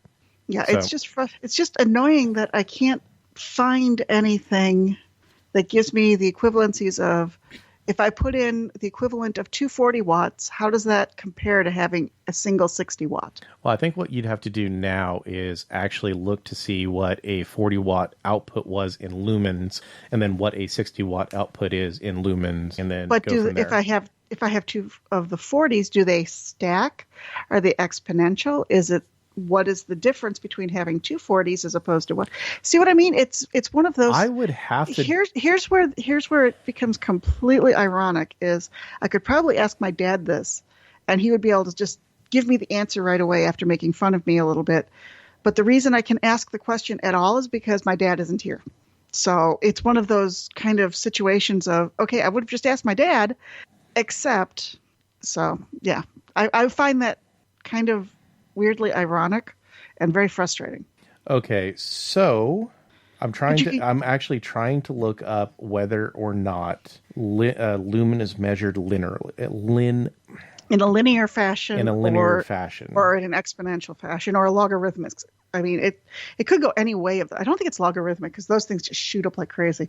But so, like I say, you can see where I was trying to figure out and do the equivalencies on, because if adding two 40s together wouldn't be 80, maybe two 40s is the same as 60, which would be fine, because then I'd have two 40s in there and have both sockets filled, and I'd get the light that I want. So, okay, so yes and no. See? They are linear in the fact that from what I just read, I'd have to dig deeper. 500 would be equivalent kind of 1,000, but since they're separated, because LED light bulbs actually work on that function. Usually it's not a single LED. They add LEDs to make them brighter, or to direct light in different directions, et cetera, et cetera. So yeah. Well, so this is where the caveat happens of, yes, they are, but if your bulbs are stacked pointing to the side one way and then pointing to the side the other, then it will not be a total of 2,000 because the light isn't traveling in the same direction. Now, if you had two lights that were next to each other casting downward, then yes, that would be a 2,000 source. So, and that's what I have in some rooms. In other rooms, I have them facing in other directions. And I've got them all over the freaking place. So It sounds almost like, because I don't want the bright lights, that the equivalent of 40 is the way I want to go to start with. Right. So, which makes sense because actually my floor lamps that I like use 40s or equivalent to therein. So even if I didn't use them in the ceiling fixtures, as we get completely off scale, not really off scale, because this is a lighting is an issue. But that's where I was getting really frustrated as I'm looking at these things going, well, what the heck's going on here? And I'm not going to touch the vanity lights in the bathroom because those are balloon lights. But the ceiling fixture is, again, a small ceiling fixture that uses Edison's. And they're just regular lamps, I believe. And it's a small one with a crack in it, so hopefully it doesn't just shatter when we take it down, which is possibly original to the house. Let me tell you, the ones that are original are ugly. They are ugly. If it's cracked, what we'll do is we'll just get some Packers tape or some gaffer's tape or masking tape and tape it over the cracks. That way it adds a little bit more support, and when we pull it off, like it should hopefully hold everything together so it doesn't fall apart. It's 460 lumen is what you're looking for to have the 40 watt equivalent. 460. So you're probably going to want like 3,500 to 4,000 Kelvin, 460 lumen to have that ambiance that you want and that look inside the house. And that's kind of what I'm looking for, because luckily the rooms are small enough. I don't have to deal with that. But yeah, we'll talk more about this offline. Yeah. But what it really came down to was I was having trouble trying to find the equivalencies between one of this luminosity versus two of a lower luminosity and how they would relate to each other. I just could either I didn't have the right search terms, or I didn't dig deep enough, but I was having a horrible time trying to get a straight answer. So, all right, so it's 800 is a 60 watt. So 460, you might end up with 240s being just a little bit brighter. Which would be fine. I don't think it's going to be what a 80 watt that doesn't exist would be equivalent to, but they had 75s, but right, which is close to a 75 is 1100 lumen. So, and then 100 is 1600 lumen. So it doesn't. It's not completely linear because 60 is 800 and 100 is 1600. So you are losing out to heat waste in the old scale. Yeah, it does actually scale up. Actually, it becomes more efficient with LED lights the brighter it is. It's like 9 LED watts for 800 and 17 for 16. So you actually gain a watt of efficiency by going brighter. Weird stuff, I know, but no, it makes sense when you think about how you're dealing with the fact with incandescent lights. It's a resistance factor, right? It's just less. There's a lot less heat wastage or heat waste in LEDs versus incandescent. I mean, now for the painting desk, I have these desk lights that have sealed LEDs in them. I'm just going to try using those to start with. I'm not going to start with a light arc. I'm not going to worry so much about, say, the out lights kind of thing. I'm not quite as fussy about color temperature because I don't do the higher level painting. Aught lights. Okay, so aught lights were great when there were only when iridescent lights were the big thing. Aught lights were great. Aught lights now is a fashion statement because the claim to fame for aught light is they were able to give you 5,000 Kelvin light. You can do that quite literally walking into Walmart and buying a $1 LED now. So you get exactly what aught light offered for a $1 LED. So now their form factors are great, like their travel lamps and how they fold out and how some of their lamps are. That's actually pretty nice. But the big selling point of aught lights was the fact that you had 5,000 Kelvin white light, and that is not as that is not rare like it used to be. Well, the lamps that I'm going to be using on the desk, I currently have. And we'll see how well they work. If not, what I'll end up doing is buying desk lamps that are more gooseneck, that are higher and more adjustable. And then just going and getting the 500 lumen, essentially quote unquote daylight bulbs. IKEA has a couple really, really nice gooseneck lamps that you can buy and put bulbs into that I would recommend. Like they're really nice. They're very sturdy. And they actually all come together in one piece. I think you only have to put two parts together, unlike most IKEA things. So you don't have to assemble the LED light bulbs or anything. Build the spring out of some string that they gave you. But IKEA has a couple really nice ones, and they're very affordable, and they're solid. They're good quality, so they don't loosen up after making a lot of adjustment. I'll try what I have. Sorry. Are those like the same lamps that we have, Dad? They're very similar, and that's why I know of them, is because I'm glad that the IKEA is like 45 minutes away. I thought it was like an hour, because last time me and Mom drove down there, it was like an hour away. Is it an hour? Yeah, it is. I actually have not went to the Fisher's one in a hot minute. So hour sounds about right. Because you start getting into Fisher's traffic and it's just horrible. Like for the longest time, the closest one to us was Cincinnati. So it was like a 2-hour drive. So it was something we planned. Yeah, because every time we go there, we buy like a lot of things. Thousands of dollars that I have spent at IKEA, because it's crazy. IKEA has really affordable stuff, and it's typically actually really good stuff. See, here's the problem I have with IKEA, because they did get one in the Denver suburbs that I never went to. IKEA is someplace that you walk through, and they put you through the IKEA maze. Mm-hmm. Oh, there's a 35-minute IKEA. And Larry, what is something that Marie doesn't do well? Marie does not walk well. So therefore, IKEA and Marie are not a great mix. Hey, just sit on a cart and we'll push you. They don't like you to do that. I do it a lot of times. But that's kind of the thing. It's one of the reasons why I haven't gone to IKEA, besides the fact I haven't needed anything from them, is that I would want to go and look at what's there and see what's there, but trying to do that would make me very, very cranky. No, they do have a lot of concrete. places to sit. They do. But then I have to get up and walk again. All right. Now, there's a lot of shortcuts. A lot of people don't realize that. Yeah, there's a lot of shortcuts through the maze and everything else. And I have no doubt they have the scooter carts and everything, which I try to avoid using, by the way. I know there's people who need to use them far more than I do. So I try not to use the scooter carts. Delivery from IKEA, not a good idea. No, they're very expensive to deliver. They're very expensive. All right, I'm going to say this. I'm going to head out. I'm hungry. Mom's making me, so goodbye. Cool. All right, talk to you later, buddy. Thanks for joining us. Because the only thing I worry about with the lamps that I have is that they're not tall enough. And I can always raise them by putting something under the base. Duh. I mean, that's just basic stuff.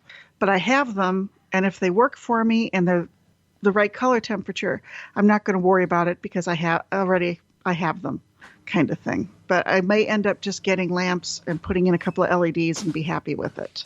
Yeah. Because I think we talked about that previously on one of the podcasts, was light arch versus just some directional lighting using daylight bulbs kind of thing. I prefer the null shadow version, which is the light arc. But it all depends on how, what you're looking for. If you like to paint by spotlight, then rock with it. I mean, that's completely your style of painting, and there's nothing wrong. I mean, Ben Comet for the longest time, I know, used a ton. I think he still does. Just utilizes now he has an obscene number of them. If I remember correctly, it's like 8, and they're all around. So he has almost no shadows. But he basically he built himself a light dome out of these lights, and that's what he likes. So it's whatever you like. If you want a light arc, then awesome, build one. Tutorial@modelsworkshop.com. Or if you don't, then go buy a couple goosenecks. Don't think for the longest time what I did. Because you could buy the light bulbs for Altlight. They were like $13 a piece. They were not cheap, but they had cobalt mixed into the glass, so it filtered all the red out and made the light that came out white. And that was, like I said, that's the big selling point. Well, nowadays you just go grab an LED bulb. But I used to toss those alt light bulbs in those gooseneck lights, those desk lights that you could go buy. And I would use those, and they worked well. And instead of spending, $80, $90, $100 on an alt lamp, I spent $12 on a bulb. I bought the light adjustable arm gooseneck for 10, 15, $20, and boom, I have $35, and I had a lot more flexibility with it. I can move it around, I can get close, I can pull it out, I can pull it back, and it was fully adjustable. So that is, and nowadays, hell, you can do it even cheaper. You can buy yourself a $15 lamp that's fully adjustable, and you toss $1 bulb in there, and it won't get hot. That was the bad thing about painting with those iridescents. Even the hot light, they got hot. They threw off a lot of heat. They do throw off a lot of heat. So nowadays, LEDs, they don't throw heat off. You're just like, okay, cool, whatever, and you're not roasting. Well, okay, they do throw heat, but it's nowhere near as much heat.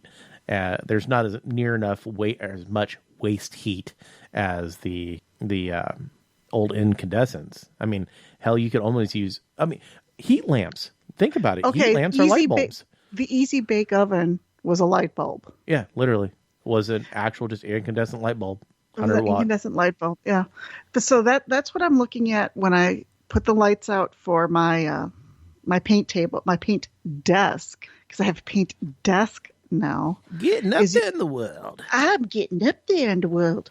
I'm trying to figure out where to put my air compressor and everything, and we can make a run. You don't have to have it in the same room. We can have it. We can put a small. It's just one of those tiny little ones. I just need to make sure that it's on someplace stable. It's not a big. I had it sitting on my kitchen counter just because that was next to where I was working. One of the things I truly miss about where I grew up is they had a manufacturing I don't know if they did the full manufacturing, but they used to make kitchen cabinet tops, and they had the cutouts from the sinks. Right. And you could go buy those cutouts really cheap. So they're the really nice, what is it, 3/4 inch thick with the laminate on the top, the whole deal. They're wonderful work surfaces. It'd be perfect for me to go to put underneath my air compressor. A little expensive for the run to make, but it would be the absolutely perfect thing to put underneath the air compressor kind of thing. It just makes me laugh because I knew exactly what would work really well, but I don't have. I have a couple here, but I use them for hobby purposes. Right. So it's a case of I know exactly what would work, and I know where I got it. I don't even know if the company still exists. I do say that. I don't know if they exist anymore. I don't know anything if I could have gotten it anyway. But I know exactly what would work. It's just a matter of not being able to get it. So I find that really funny. So I'm trying to figure out where to put that. And then my spray booth. I finally remembered the word for spray booth. For a month, I couldn't remember what to call it, by the way. I've had those months, too. A literal month, I could not figure out what the true name for that was. So I have my spray booth, and I can put that. I know where I'm going to put that or have a good idea. But I'm looking at it going, I suddenly have a whole lot of storage space that I didn't have before, and that still leaves me room for gaming. I'll be able to put a gaming table in there. I'll be able to host games, both miniatures and RPGs. So I'm very excited about that, more than I probably should be. But I'm very excited about being able to put the stuff together and be able to do what I want to do in my own home. My apartment just wasn't big enough to have games played in it. It really wasn't. Here, the front half of my enclosed front porch bonus room has enough space for a decent-sized table, the chairs, everything necessary to play games. And like I say, that makes me probably far more excited than I should, and I don't care because I'm very happy about that. It's the things like that that make me happy. Not figuring out the light bulbs, that's a whole other story. But that was just frustrating. It was just like that. But I have the desk set up. I have narrow cubbies in the one little area because my painting area is mostly windows, so I don't have a lot of wall space. I have a pair of 5-shelf bookcases, and I have room on at least one side for a new, different type of nail polish rack than what I've got that will hold dice boxes. Ooh. Yeah, nail polish racks are what we use when we put out dice boxes, because all my good dice are in their boxes with their cards. So I'll be able to put them up, and these are the clear lucite ones instead of the black wire type ones. So I'll be able to put those out and put out the dice I like to display, as opposed to just leave them sitting in a box. I like to look at the silly things; they're pretty. But that's one of the things I'll be able to do is put these single racks up there and pull out the dice and display them and go through the rest of the dice and figure out just what I want to keep and what I want to get rid of, kind of thing. And plan my trip to ChessX. Hopefully they'll let me go there. Oh, ChessX news. Because their newsletter came out. They're starting to do 3D printed dice. I have mixed feelings about that. Let me see if I can pull up the newsletter. Now, how are they printing them? Are we talking filament? Are we talking These resin? These are resin. Okay. Still kind of hesitant on that because I know I saw it and I was kind of iffy. And there's not a lot of information, but let me see what I can. Are they getting color? How are they getting color? I mean, damn, I'm actually really conflicted and confused about this because what makes them different and special now? Glitter in the resin? I mean, how do you do multicolor? It's not like a pour like it used to be. All right, let's see if I can get these sorted by, what are they sorted by at this point? Most recent. Okay, here's the September 16th newsletter. The Lab Dice 6, the street date for those is November 2nd for anybody who's interested in that. They're offering a value pack for the Sky Realms of Jorun products, in case you're interested in that. And is that the one that doesn't have it? Because there should be more to it. That's not the one I'm looking for. I'm in the wrong group then. All right, let's go to the other group. Problem is finding the right dice group, because I've been, believe it or not, more than one dice group. I had that problem with miscut cards, misprint cards in Magic. I'm in multiple groups, so it's like, hey, I'm trying to look up this one card that I saw, and it's like, well, crap, which group is it actually in? And of course, the way groups are now, they don't like to do linear. They'll put it in whatever damn order they think you should view it in, no matter what you do. And it's like, you'll find it like somewhere between a post from 5 days ago and 27 months ago. Yeah, I'm trying to find it now. Well, that's just not helpful. It's just not helpful at all because they had all the information on the 3D printing side of it. And well, let me see who's been posting those and we'll go from there. But they are doing it and it looks like they're doing oversize. And it almost looks like they're doing the inclusion style where there's it isn't just a glitter or something like that. It's actually some sort of item, I want to say. Does that make any sense? Have you seen the dice with intentional inclusions? Because I have some with like the goldfish in them and stuff like that. I've seen the ones that include stuff inside them. Yes, it almost looked, and like I said, now I really want to find it.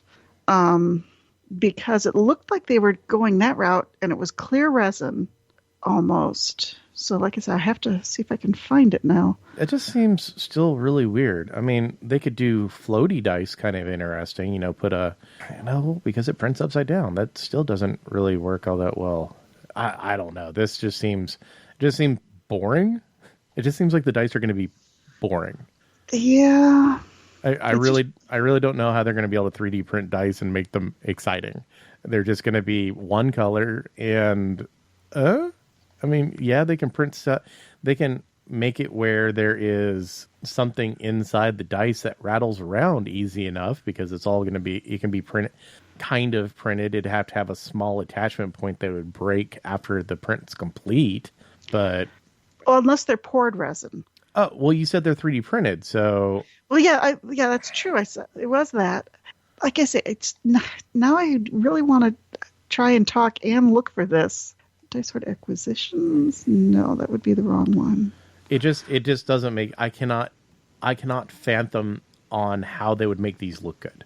I've seen 3D printed dice before, and they typically they're the ones that have the really pretty little funky designs that are all built in and they're hollow.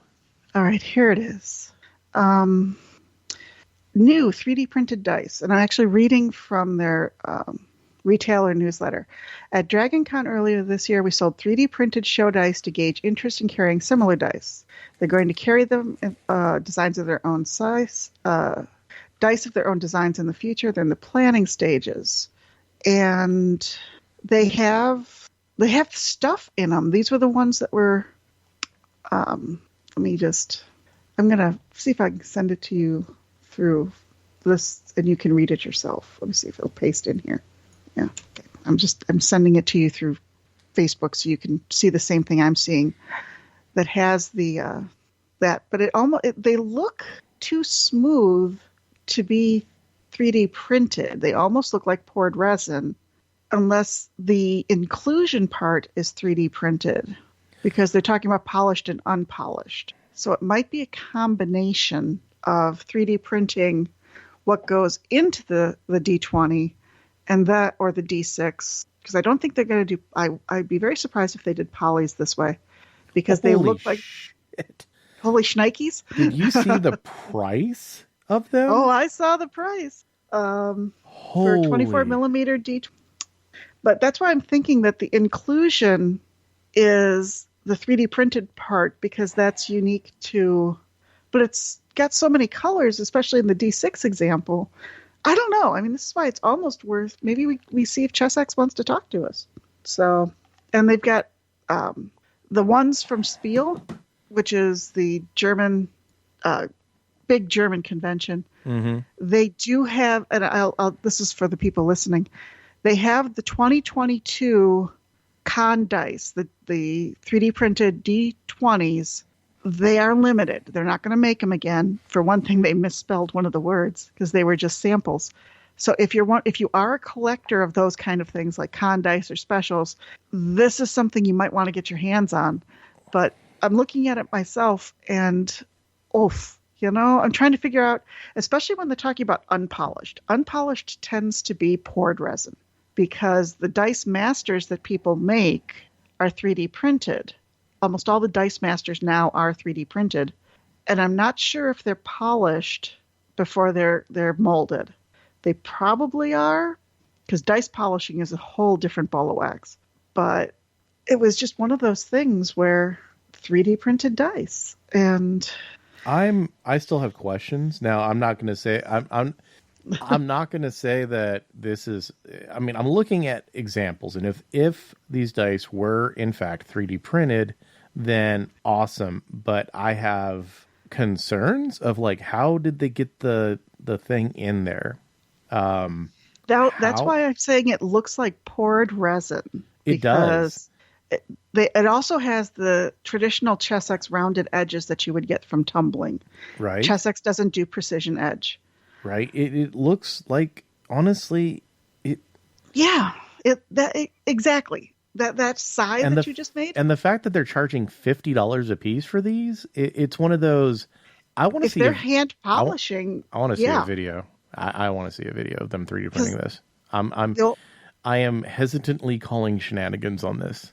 Like, I really truly am. I don't, unless they have a brand new 3D printing technology that we haven't heard of, that they're able to somehow include an inclusion or included object inside the dice on an upside down resin print. This resin doesn't look like any resin, UV resin that I've seen.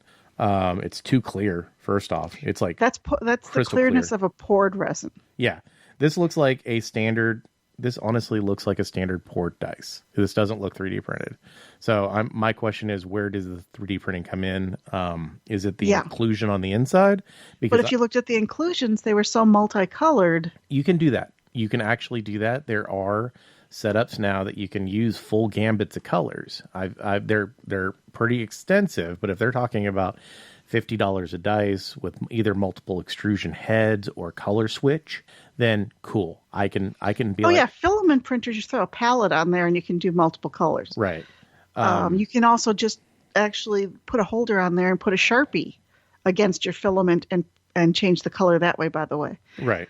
So there's all kinds of questions about this. So I can see it, but the clear portion looks like poured resin. Straight up looks like standard ass dice poured resin.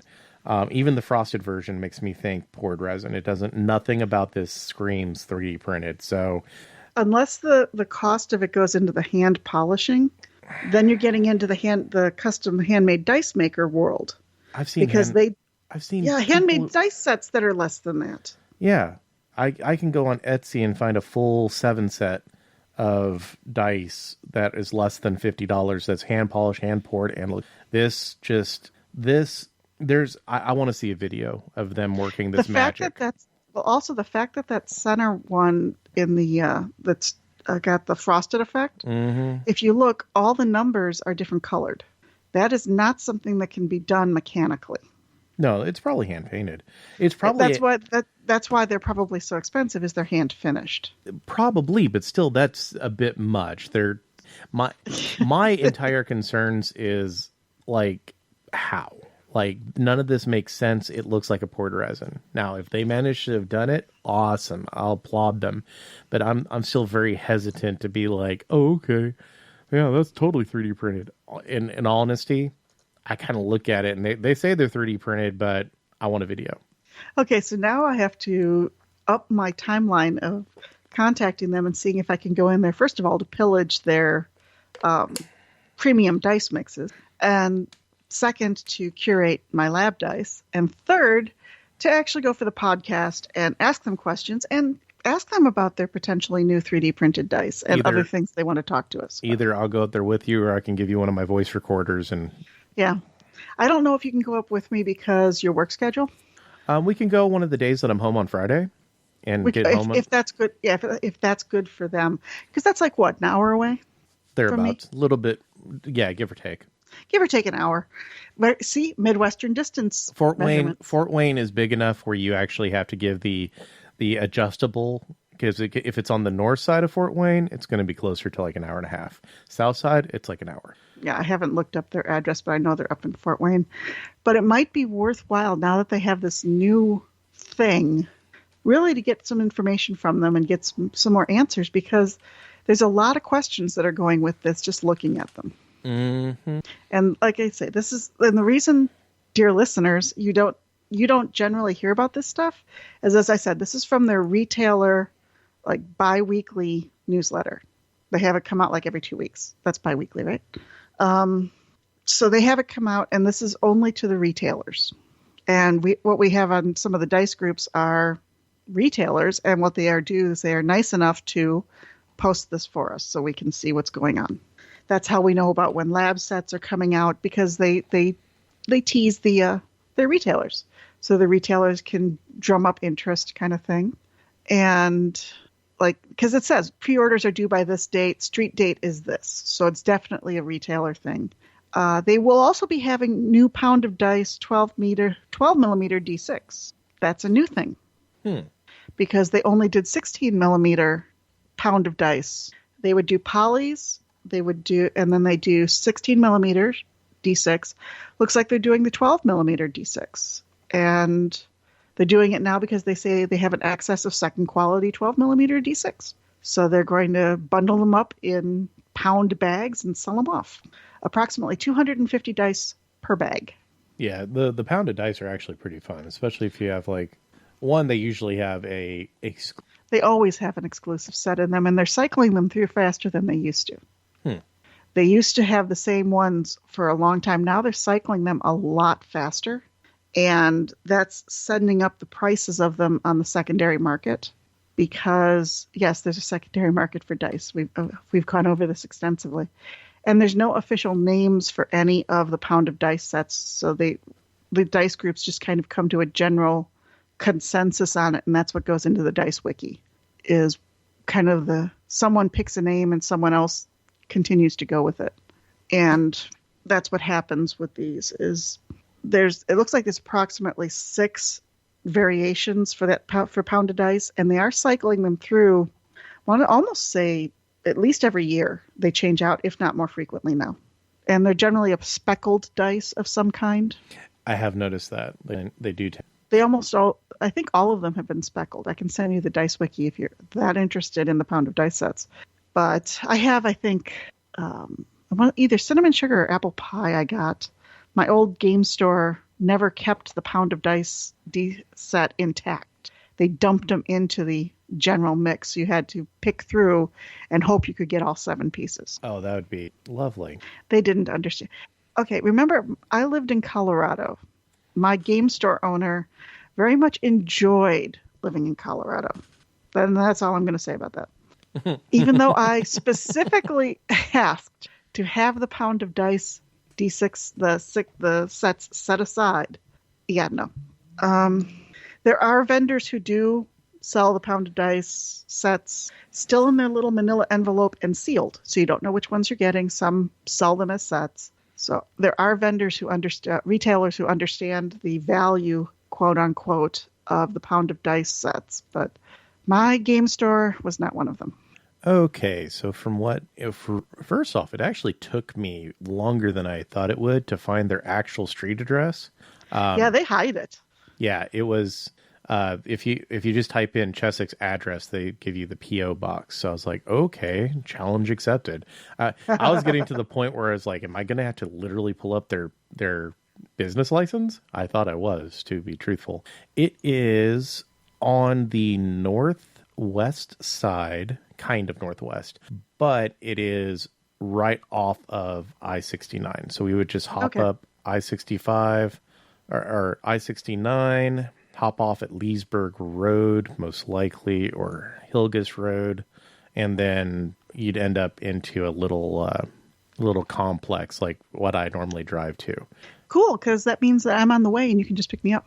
Yes, actually, that is true. You would be on the way, and their hours that they typically work 8 a.m. to 5 p.m. Monday through Friday. So they work banker's hours pretty much, and it's an hour and 18 minutes from 83 Mile. Which means I can get in touch with them and do the whole thing, or you can, one of us can. But I definitely do want to try and take advantage of curating out some of the lab dice, because they're not just a solid color. They're not there's some swirls to them. Mm-hmm. And I'm big on curating my sets because there's 4 of the lab dice sets that I want. The other ones I'm not interested in. So I want to curate my sets because I have some killer sets I've curated out, let me tell you. Okay, so... And they aren't just for display. These are the ones for playing. Also, after we finish there, we can hop back on 69 and hop off at 3. 3 is the main road that runs through the middle. 3/27 is the main road that runs through the little town. That's where like the mall and all the stores. That's what the Walmart is on. Okay, just to put it like that. That if in any city in this state, if the main drag has the Walmart. Yeah, pretty much, or right close to it. But there's a Sapporo Steakhouse, there's a Texas Roadhouse, there's a Longhorn, all in that general areas. We can get some lunch. We can steak it up, get some sushi, whatever. Now, and also in this general area, there's some also really cool game shops. I have been up here hunting Magic cards, and we hit a couple that were really cool for Magic, and then we hit a couple that were actually really cool for... it had Magic, but it had a lot of other stuff too. Like when we walked in, they were doing a 40K tournament. So that was pretty neat. So what's going on with the Magic 40K collaboration? Is there anything happening with that? Oh, yeah. It's fully spoiled. It'll be out October 7th. I already have my pre-orders in on it. Spent way too much on it because... So for those who didn't know, Warhammer 40K and Magic the Gathering are doing a collaboration where they are releasing a Magic the Gathering set of Commander decks. Commander is one of the most popular, actually the most popular format for Magic the Gathering right now. You have a general that leads the army, you have 99 other cards, and you fight it out against your friends at the store or the kitchen table or wherever you're at. So if you want to learn more, magic.com, or hit up one of the numerous groups, or message me, or whatever, I can give you the proper reason. But anyways, so these are 100 card decks. They're ready to play out of the box, though, some work will probably be needed. Now currently there are 4 factions that are represented. You have the Imperium of Mankind, and it's not just Space Marines. It's like IG, Inquisition, and Space Marines all in the same deck. Just like the Tyranid deck has Gene Stealer cults and base Tyranids in the same deck. The Ruinous Powers deck has Chaos Space Marines and Demons in the same deck. And Necrons. Necrons are pretty pure, but they have different dynasties. They have the different dynasties. I heard people complaining that there's no orcs and this and that, and other people coming back and soothing them saying there's going to be more packs. Going to be more packs. No, well, these aren't packs. These are literally they're set deck lists. So whenever you buy them, they're all the same.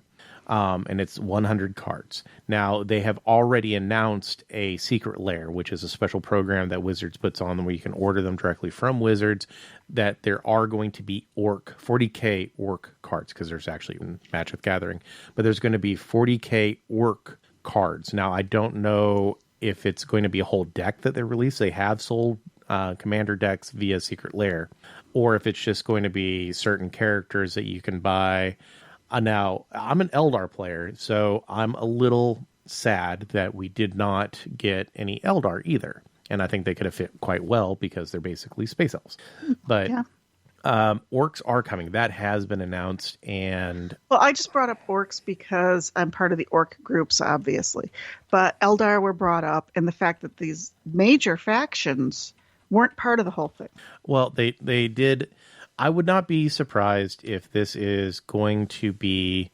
I would be incredibly surprised seeing how these are selling currently if these are the last ones that are done. So my guess, what's going to end up happening is there is going to end up being... Okay, they've actually already announced it. They have not announced exactly what it is, what's going to be contained, but October 17th, it's going to launch. So it should be, hopefully... soon. Now, they've already announced orcs, they've announced Age of Sigmar, and they've announced Blood Bowl. So Blood Bowl will actually have cards too. So it's going to be, it'll be really interesting. It's a really big collaboration if they're taking their two major IPs and their minor IP and doing the collaboration for Magic the Gathering. So this is a major cross-pollination because it's two separate companies that are not owned by each other. Now, this is not the first collaboration for Magic the Gathering. This is just, like I say, it's a major collaboration between these two powerhouse companies. Well, a lot of the collaboration... Okay, so we've had in these Universe Beyond, which is what this is called. It's not your typical Magic the Gathering. It's Universes Beyond. This is the third. We've had fourth. No, we've actually have a fourth one. We've had Walking Dead. That was the first one they've ever done. And it's before they even named it Universes Beyond. We've had Stranger Things, and we've had Street Fighter 2. Well, they just called it Street Fighter, but it's basically Street Fighter 2 is a lot of the popular characters that was in Street Fighter 2. And then we have the 40K that's coming up. We had D&D, but that's not part of Universes Beyond because Dungens and Dragons is really easy just to fit into Magic the Gathering. Yeah, that just kind of slides in. That's not anything special. And Wizards of the Coast owns Dungeons and Dragons, so it's not... it's an expansion more than a collaboration. Exactly, and we've had 2 Dungeons and Dragons sets so far.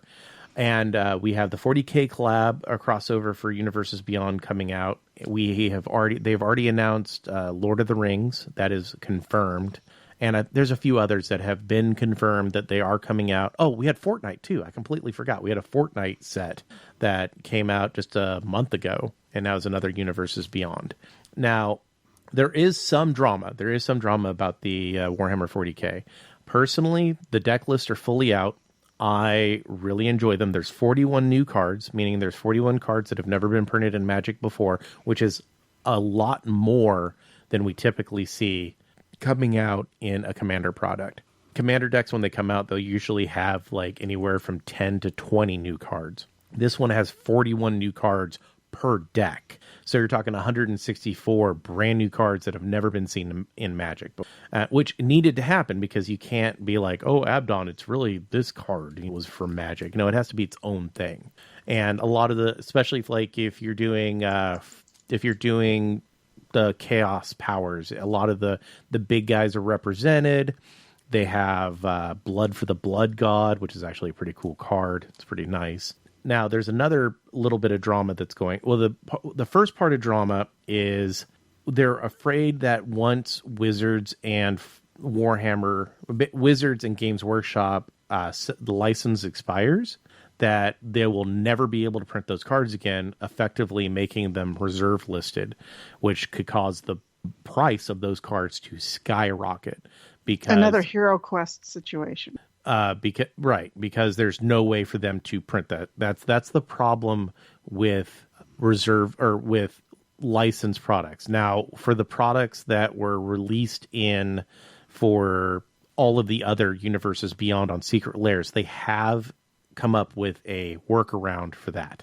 There is a way for them to print Magic versions of, let's say, Stranger Things, and they're the same card. You can't run 4 copies of one and 4 copies of the other.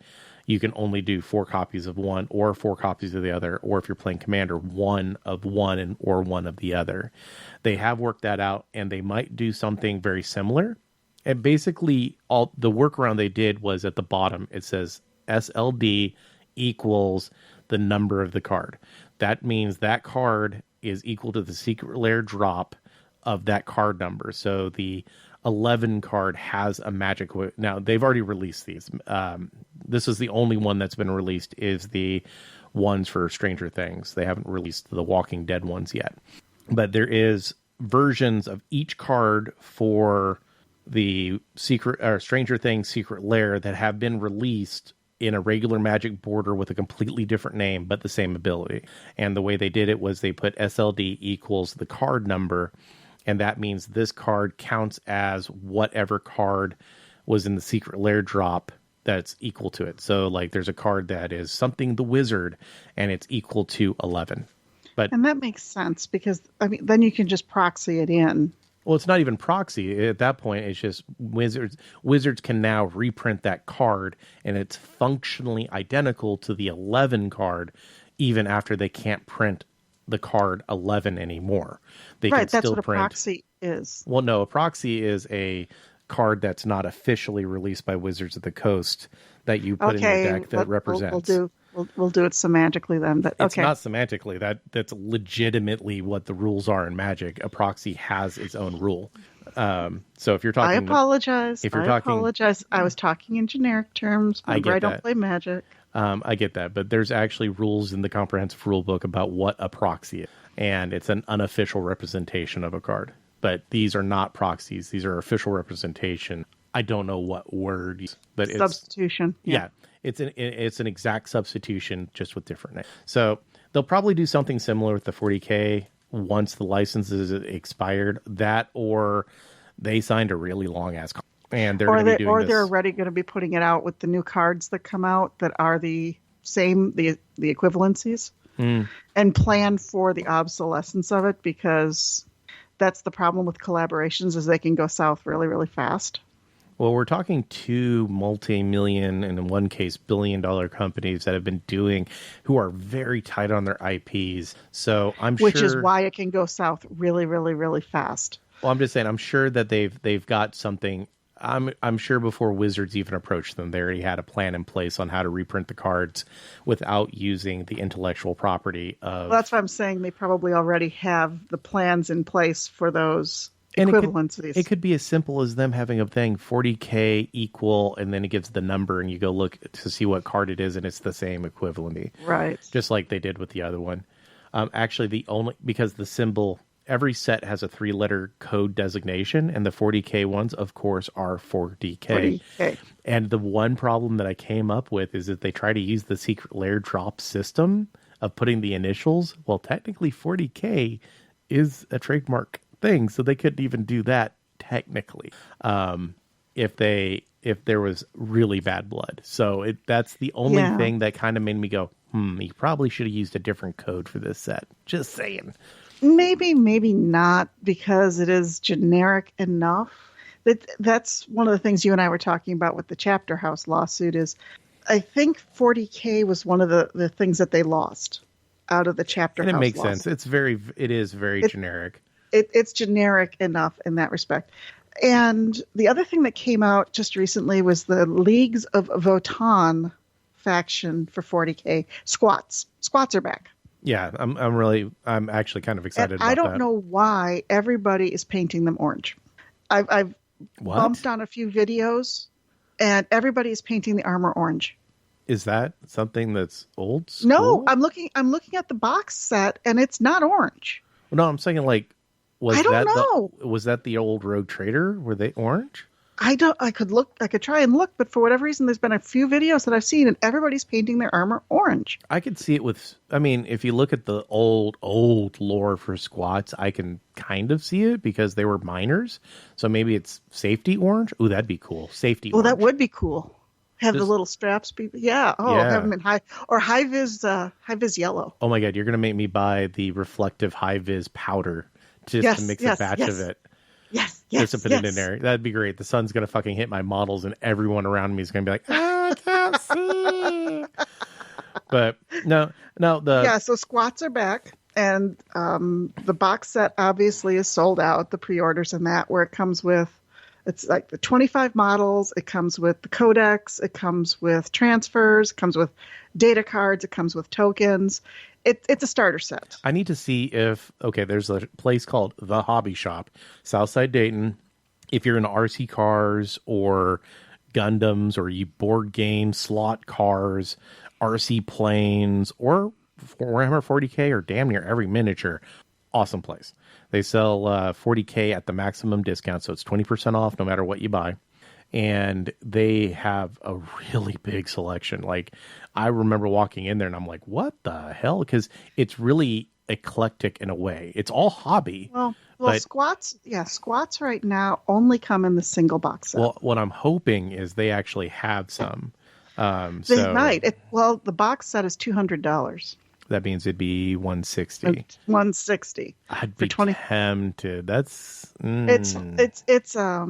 it doesn't have the fullest. I could send it to you. It's got 3 bikers, looks like a couple of big dudes, and a bunch of grunts. But it comes with 3 bikers. So, but it also comes data cards and codex, and that codex will run you a good chunk of money anyway. So when you start figuring out what it is, this is actually a good value for a box set. They really typically are. They typically are a really good box set. I mean, we all whine and complain and bitch about GW prices, but when you look at what you get for this box set, it's a good value. It's a starter faction right there. So it's and it looks like it's a soft cover. It's a good amount. It comes with a whole bunch of counters. The deck. Okay, so if you break it down, the codex is 50 now. I think. Yeah, I want to say about 50. Let's say 50. I think it's actually 60, but we'll say 50 for E. The deck is like 15, so right there's $65 just gone off the top of that. So which brings us down to 135. And then the tokens. 3 bikes. That's typically 50 by itself. Yeah. Or so I mean, I think it's even really more. It really is a decent value for the squadron. Because it looks like it's playable. I don't know how many points it is, to be honest. So I haven't looked. It looks like you get 20 of the basic soldiers, 2 sergeants, and then it looks like there's some 3 bikes, special weapons. You get 2 commanders of some form. One looks like what would be a captain in Space Marines, and the other one looks like would be a Forge Father for the Iron Hands, kind of. And then you get the 3 bikes, so that's 50. Okay, there's 50. One. Okay, it's Uthar the Destined, who can also be built as a Call.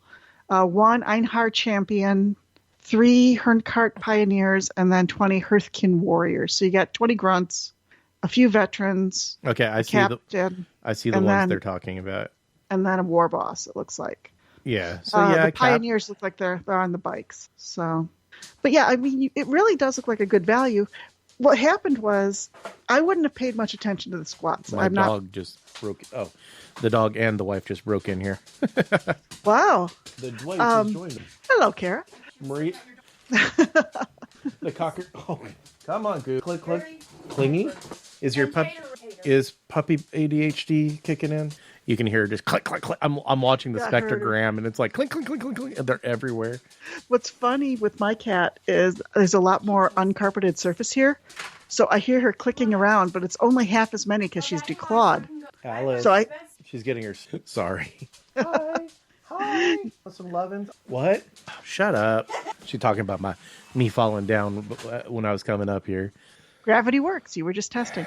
Oh yeah. The reason I wasn't paying a lot of attention to the Leagues of Votann because it is so new. and people haven't had a chance to do much with it besides unbox it. But someone was using them as an example for yet another named painting technique that's out there. And that's why I found it funny that I just saw a second one when I was looking through YouTube for the name of because I just didn't want to call them squats. La orange. And it was orange as well. There's a new painting thing that's coming out called Slap Chop. Oh. I know. And it's broken down into, it's very similar to a lot of existing techniques, and it uses contrast paints, but you base coat it black, you do a zenithal gray, and then you dry brush white. So you already have your edge highlighting done on a lot of stuff. And then when you start putting the contrast paints over it, your contrast values, your color, the actual values of it come out a lot better because you have that mid-tone on there with the white, and the edge highlighting kind of shows through a little bit without having to do it. So if you're doing a bunch of Space Marines, he did a Smurf, and it actually turned out nice. You could see along the edges where it was lighter. It's very much a basic paint job, get it on the table to play, and then he took it, this one did Slap Chop 2.0, where he did a little bit of extra work beyond that, which was just edge highlighting. And since it's already painted, it's something you can do at your leisure. And it added like 10 minutes a figure. So instead of 15 minutes, it was 26 minutes a figure kind of thing. But the Slap Chop, and I'm air quoting that one, is zenithaled and dry brushing. So it's a combination of the two, and then using contrast paints to get the rest of it done. Because it definitely needs contrast paints. Well, if you're actually looking for, and I'm not saying Marie specifically, I'm just saying anybody, because I'm tootling around. Flipside Gaming on eBay apparently is part of the reason why they're sold out, because they have sold 338 of them, but have more than 10, but they are selling them for 170 a piece, which is not That's a good deal. 160 would be the full 20% discount that people can give. If you didn't know, Games Workshop caps the United States discount at 20%. So that'd be 160. This one is 170, $10 more, so it's a 15% discount, but it has free 4-day shipping. So, yeah. But I found it funny. I saw Slap Chop, and I decided to click on it and see what was going on. I was doing my little YouTube wander for the day. And I don't do zenithal priming. I'm not a zenithal person. I don't do my value tones in that respect. I probably should, but I don't, because I just don't. Oh shit, I drive right by them. Like literally right by them. Well, there you go. No, I mean, like, I'm looking at the route that I normally take to get to my first stop in the morning. They're in northern, where that store's located. They're actually just north of Albany. I wonder if they got semi-parking. That'd be, hey, I've actually, I remember at one point I called Reaper. I was like, hey, do you got truck parking? They're like, we're in an industrial complex. I was like, perfect.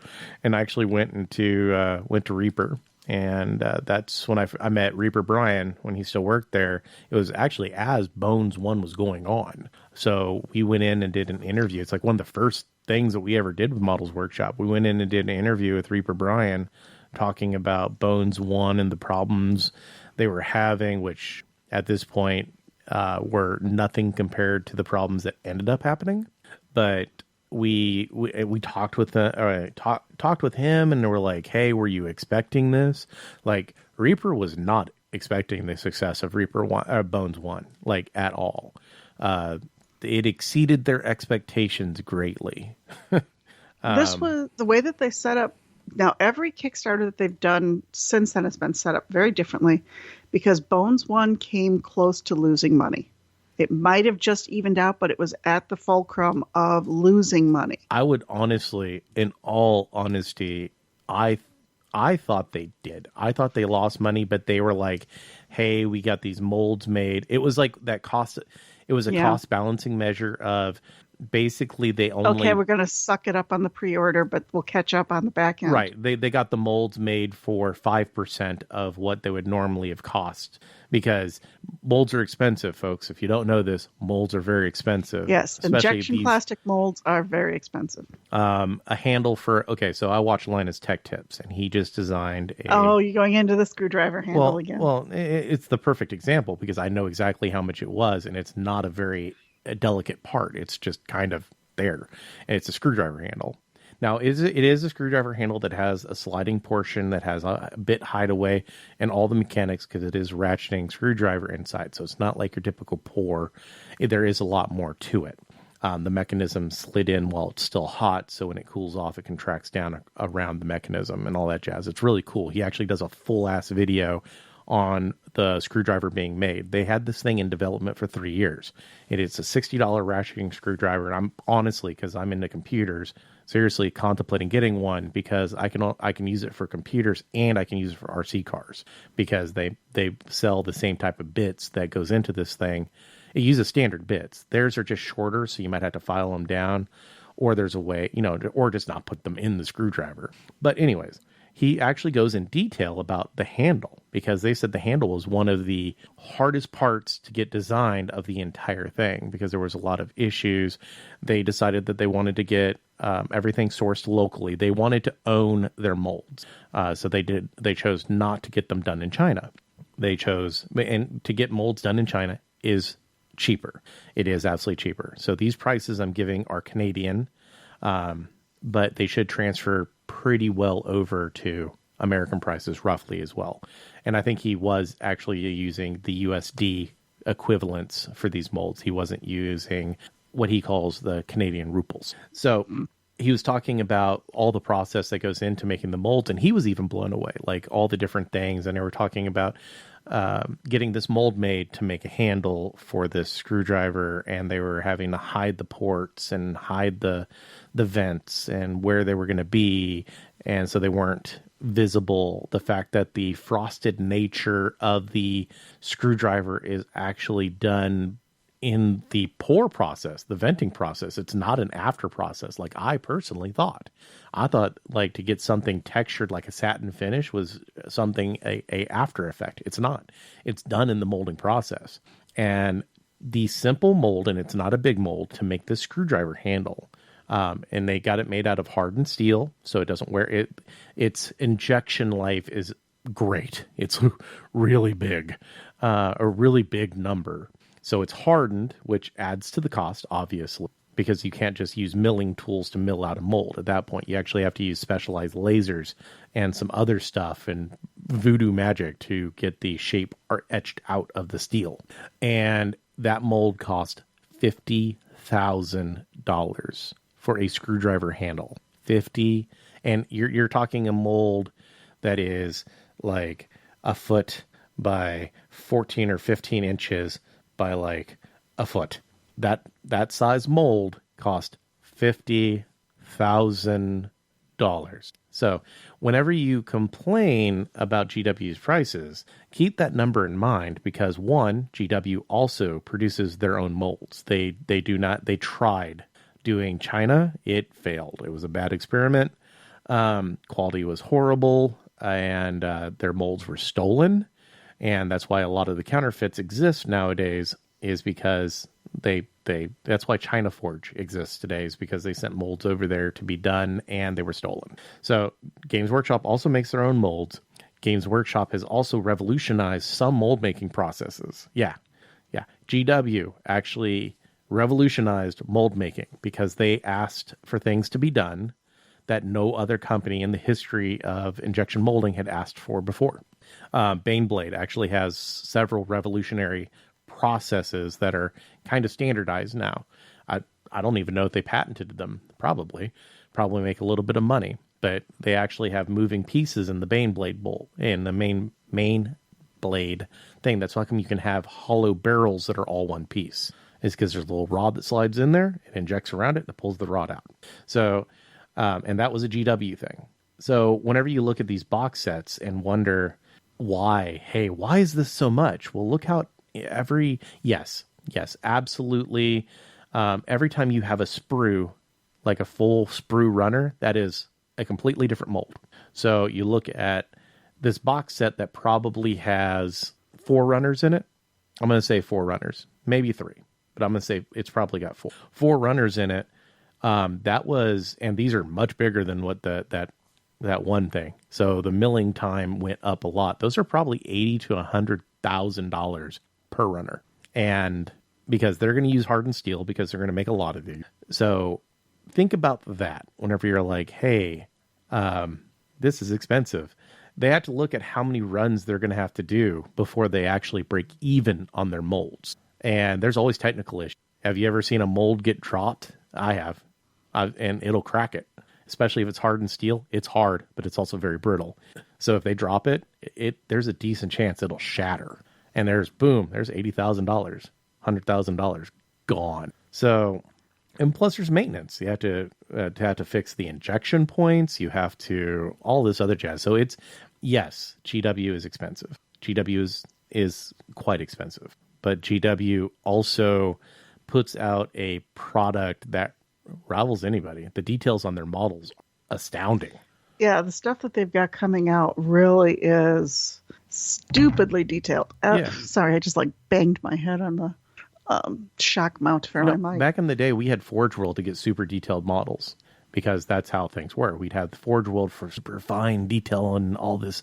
Nowadays, the stuff that they're putting out plastic-wise makes a lot of the Forge World stuff look crappy and low res. Yeah, I'm wondering, there's some questions about Forge World, and because GW is starting to put out models to order, which means they're 3D printing them. Mm-hmm. So the question is going to be the relevancy of Forge World if GW can put out these low demand products and just keep when people want them. So Forge World, in my humble opinion, and educated guess, only exists for low print run items, such as, all right, so there's a special character that probably no one's going to buy so here's a perfect example. Blood Bowl special character. Yeah, you can put out the Empire team, and a lot of people will buy 1 or 2 Empire teams all day long because, that's what, or the equivalent of whatever the Empire is nowadays, because that's what people are going to buy to play. But even the dwarf players are, you could have 10,000 dwarf players who've bought 1 or 2 copies of their boxes apiece because, some people want more linemen, but how many people are going to buy the Death Roller? One, is an expensive model in-game and not in-game. It's a gorgeous model, but they're not going to, of those 10,000, maybe 100 will buy it. They're not going to produce a $10,000 or $50,000 mold to produce the runners for that one particular model. So they have it in Forge World, the hand-poured resin, et cetera, et cetera. So it's those models that are not going to see a lot of sales. Honestly, I think if they could do rapid, if 3D printing comes along just a little bit more, and the resin is just a little bit more, I won't say hefty, it's not as brittle, I could see Forge World going away completely.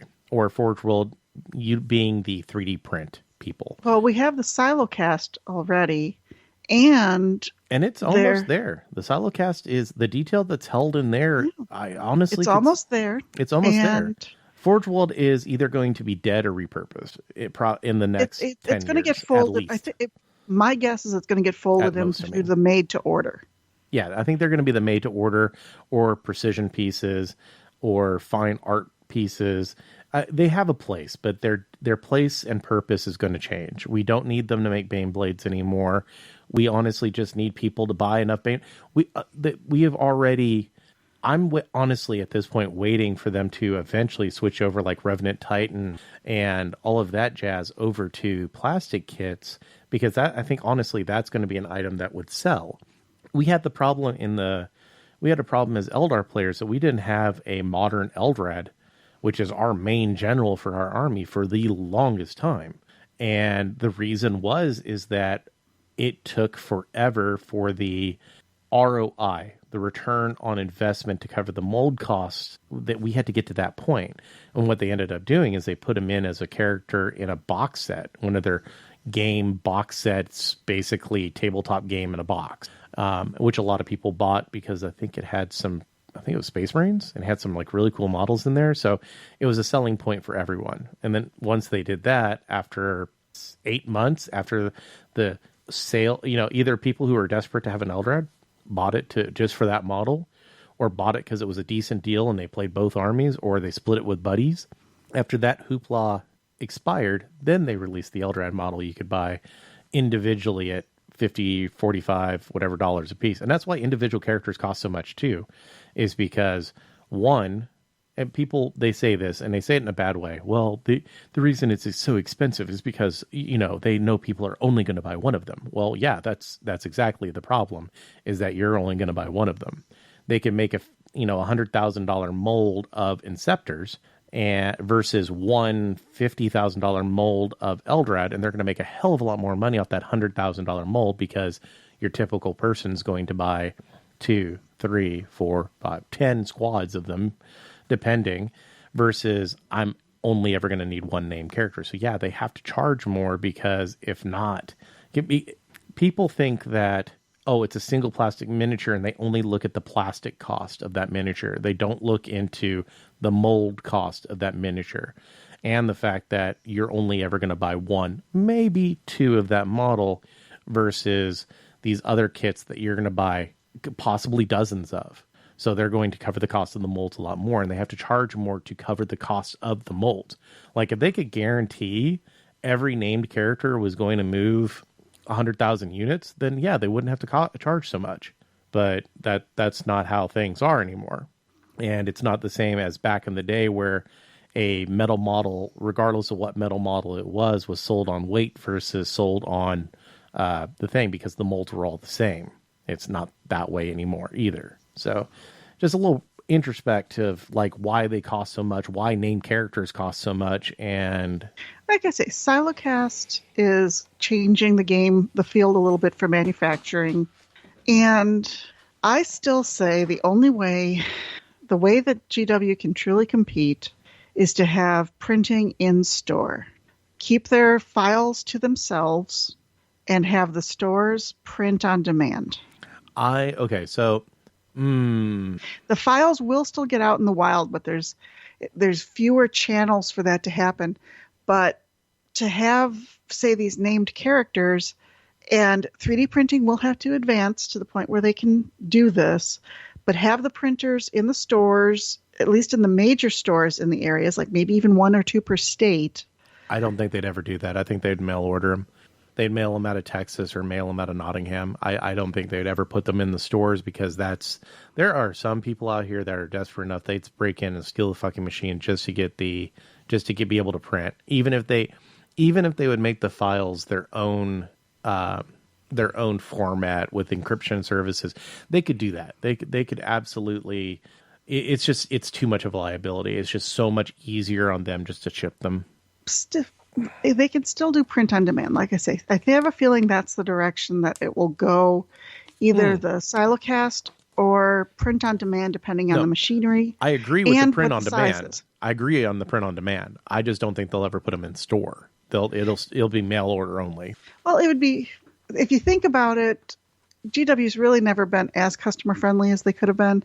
But going into your local Games Workshop store and saying, "Hey, I want to buy this dude," you pay for it, you go back the next day and pick it up, would be pretty cool. Honestly, that might work for some other. That's pretty cool. Now that business model is cool. Now, so if they ever did something like that, the only way I think they would be able to do it is if they set up where the files are stored at GW and they're not stored in store, not like on the machine. No. They would have to pull them down each time, and it would have to probably be against an invoice number. There would have to be a whole back end system to track that this file came down, kind of like watermarking off DriveThruRPG. Yeah, I honestly, the way I look at it is I can see what they would do is they would be hooked into the internet through a proxy server to the corporate office, you would type in like, I sold a Eldrad. And well, they already have that system. They have their point of sale system. right. So it goes from the point of sale, goes back to the corporate office. Corporate office sees that, hey, we sold a POD Eldrad. It sends the print job to the printer itself. And here's where the other thing has to come in. There has to be some sort of identifier on it, which of course is going to get faked, to show that this is a valid 3D printed model.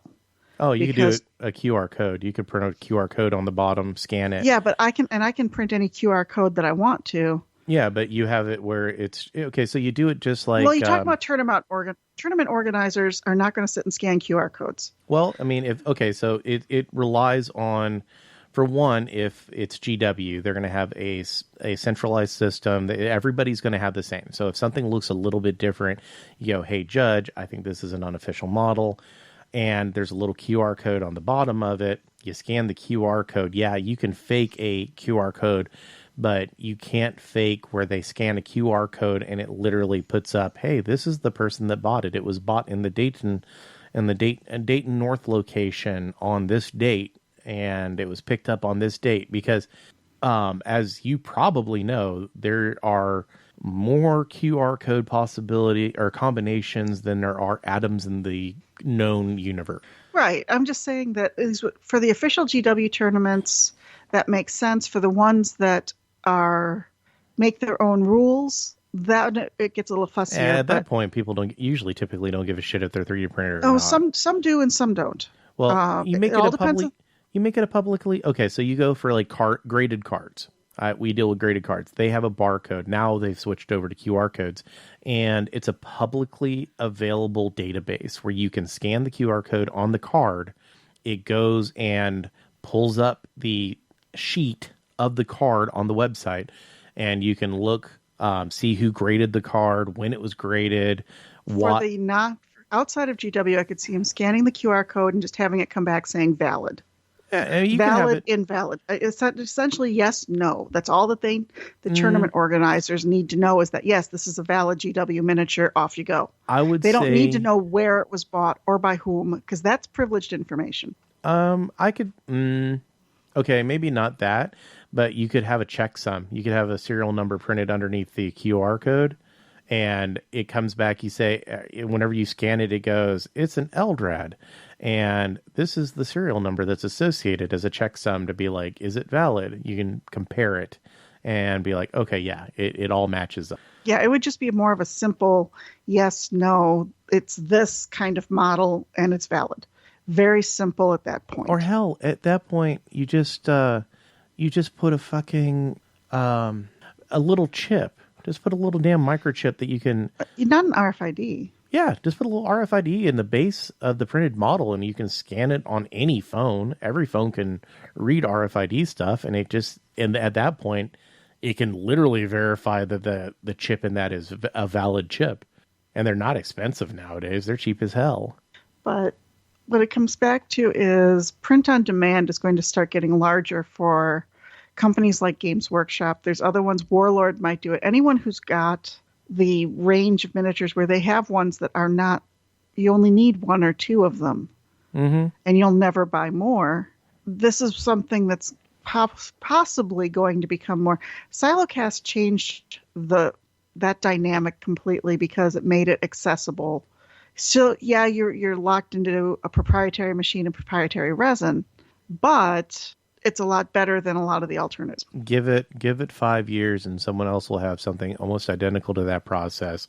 Oh, yeah. But it might use just the regular UV resin that most people use, or it might use plastic pellets in a specialized format. 3D printing is making leaps and bounds every of like the crazy stuff that can be done. So yeah, and that's going to hopefully get us back to the world of small manufacturers. Because we've had the whole sine wave of here's a whole bunch of these weird little miniature companies putting stuff out, and then they dropped off for whatever reason. And maybe now they're going to start coming back because maybe that's what the Patreon is. It's on an individual level because we're printing them ourselves. Yeah, it's anybody who can afford this $10,000, $50,000 machine can now suddenly open up a manufacturing of miniatures. And they 3D print. If they get a commercial license, they 3D print something on 0.01 on an 8K printer. Mm-hmm. Make their molds, and they're in business. Or if hell, the way things are going, they just print them, just nonstop print, and it's time wise. That's the thing. The Silocast takes almost no time. If you're printing very, very fine stuff on 3D printing, as you know, it takes a long time. Well, if you're talking about a boutique miniature maker, let's say like Brian from Super Chibi, he doesn't sell a ton of miniatures, so something like that would be perfect for him, even if it is time consuming, because if you can set this process up where it automatically ejects the prints and then starts again by itself, then it doesn't matter if he's asleep or if he's doing a side job, because people like Brian, they're not, as of right now, they're not big enough to not have a real job and make miniatures as a hobby. But a machine that's like $50,000 for even a hobby manufacturer is reasonable. And will you be able to quit your day job? Probably not. But can you make enough money to cover the printer? More than likely, yeah. And kick a profit and make it where it keeps the significant other off of your ass about doing something that's kind of expensive. They never do that. They never ever do that. No, trust me. I know. Did I forget to close my sarcasm tag? No. That's why I answered with equal amounts of sarcasm. But yeah, it's we don't know what. 5 years ago, printers were nowhere near what they were. They were expensive. It was just resin printing wasn't a thing, and what the few people that had resin printers were just obscene. Now I can buy a resin printer for $150. Yeah. I can buy an Ender 3 Pro equivalent for $90. Now, the only problem with 3D printing still is that it's not plug and play. I think you still need to tinker with stuff. You need to play with supports. You have to calibrate things. It's still not considered plug and play. It's not like plugging in a printer, a paper printer, and then it just works. And until it gets closer to that, they're not going to get very far. Plus, it's a hobbyist thing. People look at it and go, well, what am I going to do with that? Oddly enough, I would say the resin printers are more plug and play than the PLA. Oh, resin printers are so much easier than the filament printers. Barring the toxic chemicals and stuff. Functionality wise, to run them, they are far easier than filament printers. They're not nearly as fussy, and there's fewer moving parts. Yeah. So my buddy Remy, the one you talked with about 3D printing, who probably ignored everything that you said, he's good for that. Trust me. This is not something I'm saying behind his back. I tell him it all the time. He'll ask me for advice, and I'd be like, are you going to listen this time? And should I put some thought behind it? Or are you just going to dismiss it and should I just spout off whatever the hell I want? I'll listen. Sure? Because I'm tired of putting thought into stuff and you ignore me. But yeah, he did all, like, he's been fighting that 3D printer, just repeatedly fighting it. And he bought a new brand of filament. So apparently that was something he had not tried, was changing filament. And apparently it's working really well now. Okay. Yeah. There's a company in Canada that is doing a subscription box for filament. And it's very, very similar. It's almost identical to the old Maker Geek subscription boxes, where you get 2 kilos of filament. There's a monthly project, and they include all the parts to make it, as well as the QR code to go get the file. And then there's some sort of 3D print related freebie. And it's a reasonable price, especially for 2 kilos of PLA filament. And they even say you can note down what colors you want. It's not just some random stuff. That one makes it a little bit less fun kind of thing.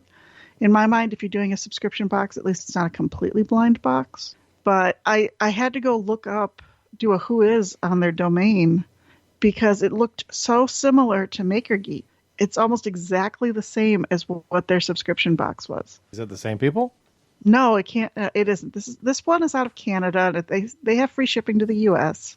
I think it's like $45 for the subscription box, which is not bad considering you're getting 2 kilos of filament. Yeah, that means you're getting everything else for $5, basically. Yeah, And one of the projects was a clock, and they had all the internals. I think this month's project is a wireless charger, and they have all the parts that go with it. Because they have a subscription box project. That's pretty damn nice, actually. Am I going to have to send you the link? No, not right now. Not right now. I know. I'm going to be printing down my filament. I have too much filament right now. I don't need all the different colors and such. So I'll be printing it down and trying to get to a reasonable amount and number of colors. What is okay? So I have an actual question about 3D printing. Is there any way to ensure that your filament is dry? Because I know moisture on your filament is like super bad. Yeah. Is there a way to like bake it in the oven? Yes, you can. You can bake it, and the instructions are all over the internet on that one on how to do it, what temperature. You can use food dehydrators. That makes sense. And do it that way. I think you have to kind of hack them up a little bit so that the filament fits into it, but that's no big deal. If you're printing a lot, having a filament dryer is. And what people also do is they take the plastic storage bins and they have desiccants in there, either just the passive or active dehumidifier in there to keep their humidity at a certain level. I'd say that's more for the truly humid states, the semi-tropical areas. But to dry filament, yes, you can either bake it in the oven or you can use your food dehydrators. And those are inexpensive at thrift stores because everybody gets a food dehydrator and then everybody just gives it away because they don't use it. It's kind of like a fondue pot. You got to make the beef jerky. Yeah, no, that's not how you make it according to Alton Brown.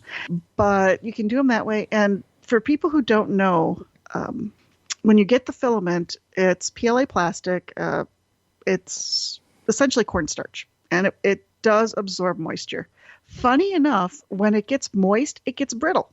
It'll start breaking. You would think if it's absorbing moisture, it'd get like all kinds of stretchy, loopy. No, it gets brittle when it gets wet, which is just yet another stupid thing about 3D printing. So if your filament's starting to break, it's like, this must be wet. And I've had filament come straight out of the box, out of the vacuum seal, wet. So you just let it dry, and it's fine. But I've had that brand new filament get to me wet. And that's just part of the manufacturing process, and it's sealed and it didn't dry. So you let it dry, and it's fine. Or you dry it kind of situation. But yeah, you can either bake it in the oven. Make sure you tell your spouse that you're baking filament so they don't turn it up and you end up with a bunch of molten plastic. Or you get the food dehydrator, which has a heater and the air that goes through it, and you can do the same thing. But, and like I say, other people, they'll get the plastic totes. They'll either get the desiccant bags that you can reuse, or there's other ones that are powered that are more dehydrators that will keep it at a certain level. It depends on how much you use filament, kind of thing. I'm thinking the people that use the more expensive versions are the ones that have the businesses selling prints. Yeah. Hey, I just happened to notice the time, and I have to go pick up the two from work here shortly, so we need to go ahead and wrap this up. I got to drag my garbage out to the curb. All right. So thank you, everyone, for joining us for Models Workshop. Hopefully you enjoyed. This is going to basically be what it is, except more people every once in a while, or just Mer and I chatting, talking about a lot of things nerdy, specifically with a focus on miniatures. So, and we'll also talk about our own lives a little bit, so you get to know us. Yeah. We won't have the brain diarrhea like we did at the beginning of this one because, a lot of crap happened in the last month or so. Because, we've kind of caught up, and it'll be more of a what's happened in the last couple of weeks. This is going to be bi-weekly for the foreseeable future, maybe increase once we have it, or just have bonus episodes every once in a while. Or if there's something, bonuses with something really cool that's coming up. Yeah.